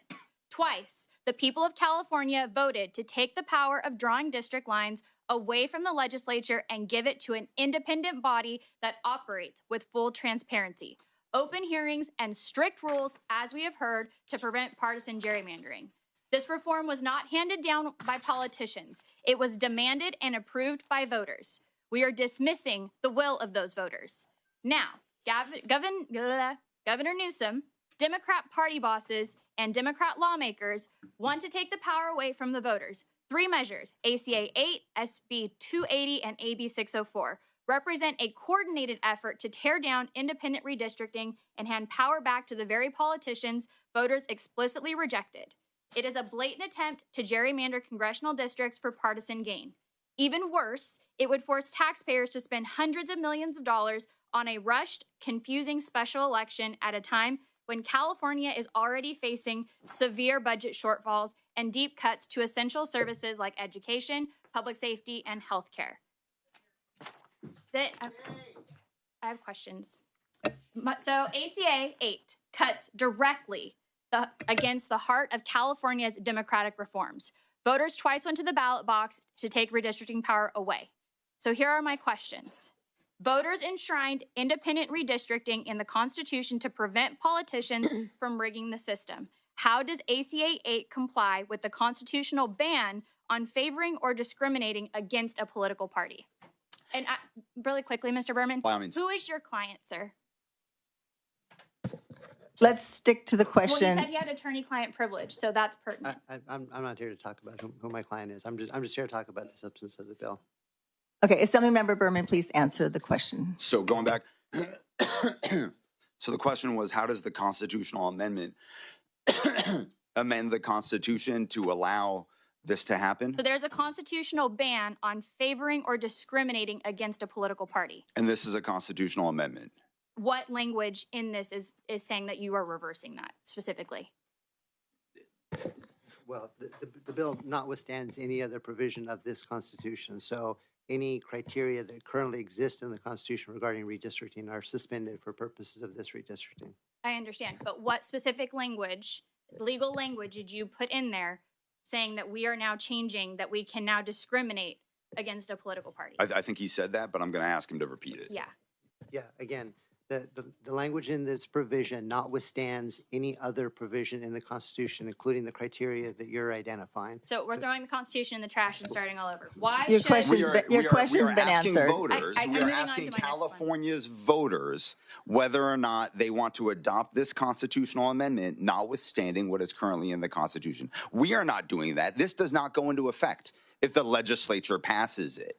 20 million California voters have to vote to approve the constitutional amendment. That's the system we have in California. Yeah, I got that. So why should lawmakers override the will of the people who have twice told us that they want to keep the redistricting in the hands of the people that we have here testifying, that have given wonderful reasons why it should stay there? I appreciate the question, and I think it's an important one.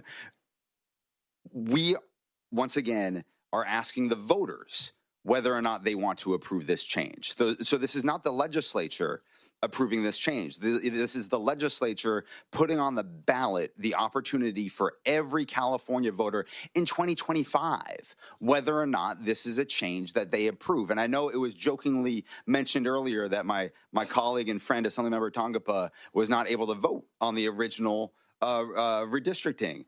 I don't think that's a joke. I think it's a very important point. And the point is that since 2010, an estimated 3.6 million California voters have died. And there are 6 million more Californians registered to vote now than in 2010, including two very important voices in California. You two, Vice Chair Macedo and Assemblymember Tangipa, you did not have a voice in that decision. Over half of registered voters in California did not have a voice in that decision. And so what we are saying is let's give California voters in 2025, half of which weren't even registered voters in 2010, a chance to have their voice be heard. And I can think of nothing more democratic than doing that. So then why not a census to see who we have in California, who's registered We to did vote? a census, I believe, 4 years ago. Yes. Thank you. All right, we've deliberated on this measure. You have given other members plenty of time to speak. Let her go. Please. How many more questions do you? prepared. Okay, what other question do you have? Madam Chair, I have some more questions as well. We are done with the questions. We're going to try to wrap this up and put this to a vote. Macedo, please ask your final question. My final question? Madam Chair. I came prepared after you gave me 24 hours. All I'm asking for is a little bit of time. You let Mr. Berman speak twice. Would you like to ask your question, Mr. or would you Bennett like to speak not? twice. Would you like to ask your question? I would. I will absolutely ask my question. I'm sure these will be asked in a courtroom, but this is ridiculous. Governor Newsom himself said this proposal is about electing more Democrats. Isn't that the very definition of partisan gerrymandering voters sought to prevent? We are asking voters whether or not they want to have different criteria used in determining the congressional maps. And it'll be up to voters as to whether or not they want to say yes or no. That's the beauty of this. Madam Chair, may I proceed with my relevant questions? We have a motion and we have a second. Madam We Chair, have I'd like to deliberated recess to this bring in the measure chief clerk for to see if several this is hours. in line We with are our calling this Constitution. debate You to are not allowing me to exercise conclusion. my Madam First Chair, Amendment please. And right with that, to speak. Madam, you pontificated I will on go ahead and transparency. allow the I asked you via Assemblymember text Berman. message last night if we Excuse would me, be this is permitted not the way members. we conduct our hearings, It's okay? not. Because you're not It's answering not my the way. I have allowed This is you not the plenty way of we time conduct to our ask your hearings. questions. This is an urgency that is being moved I have through. allowed So plenty of we- time for you Madam to Chair, answer. please. I have allowed you plenty I'm of still time to not ask done. your questions. It took me a I have long allowed you plenty of time to ask your questions. As the presenter had Assemblymember stated, Berman, it's you may up to me. close. Madam Out Chair, of respect please. for my Republican Madam colleagues, Chair, I had there a are long so many close more prepared, questions. but I'm going to forego that. We do need and to know. just ask for an aye Madam vote. Chair, we Mr. asked Berman, you. would you be willing that to answer my questions that I have prepared? I am following the direction of the chair on how the committee hearing will proceed. Mr. Berman, We have can you to be explain to me we how have to be spending respectful of people's $250 million times. on the special election provides a greater public health benefit than constructing egress routes for our mountain communities? Okay, Mr. Tangipa, you have been asked to stop.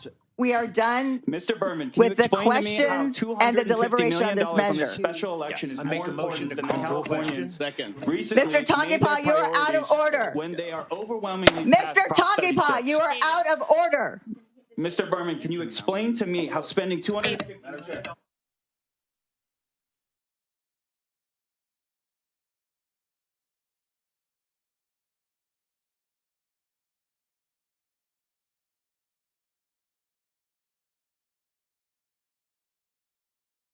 this entire state? They deserve this.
Mr. Tangipa, I appreciate your passion. I know. Appreciate your I passion. mean, our hearts break for you and your family. I'm trying to move this hearing along. I understand. I call the question. We call the question. We have a motion. We have a second. Madam Secretary, please call the roll. I care about the state of California, and I think that we should too. This money is very important to me. It's personal. And I care about you. I know you care. We care. We all care. Aye. That's all we're asking for. That's it. And it worries me. Bennett. Aye. Bennett. It truly worries I me. get it. Aye. Berman. Aye. I get it. Salache. Salache. Aye. Stephanie. Stephanie. Aye. Tangipa. No. Tangipa. No. It should worry everybody. That bill. That's all I'm asking for. I hear you. That bill passes 5-2. Without proper ability for us to ask questions, let that be reflected in the record. I was given less than 5 minutes to speak. I've got to pay $2,500 later today. So We're going to go ahead and take a recess for 30 minutes. Won't sign off This on it. hearing. The Medi-Cal doctors will not sign off on it. Okay. I don't know if you can. Tangipa, it's my turn to speak. Is that not Mr. Tangipa, it's my turn to speak. For me to just say this, I haven't had the chance. And everybody has seen this longer than me. Okay, we're going to call for order here. We've had enough. I've gotten the least amount of time to even see this bill. We've had enough comments taken out of order. So, Lache, did you have a 30-second comment you wanted to make? I did, Madam Chair. Just wanted to say that after the vote that I casted today, I'm happy that Californians will have a choice to vote how they feel, respecting everyone's opinion today, including those that support it and don't support this bill at today's public comment, and those that submitted. Californians will have a right at the ballot box to express and to vote their conscience. Yes. So every Californian has a right, and I'm just happy to support that. Thank you. And we will now take a 30-minute recess. Thank you.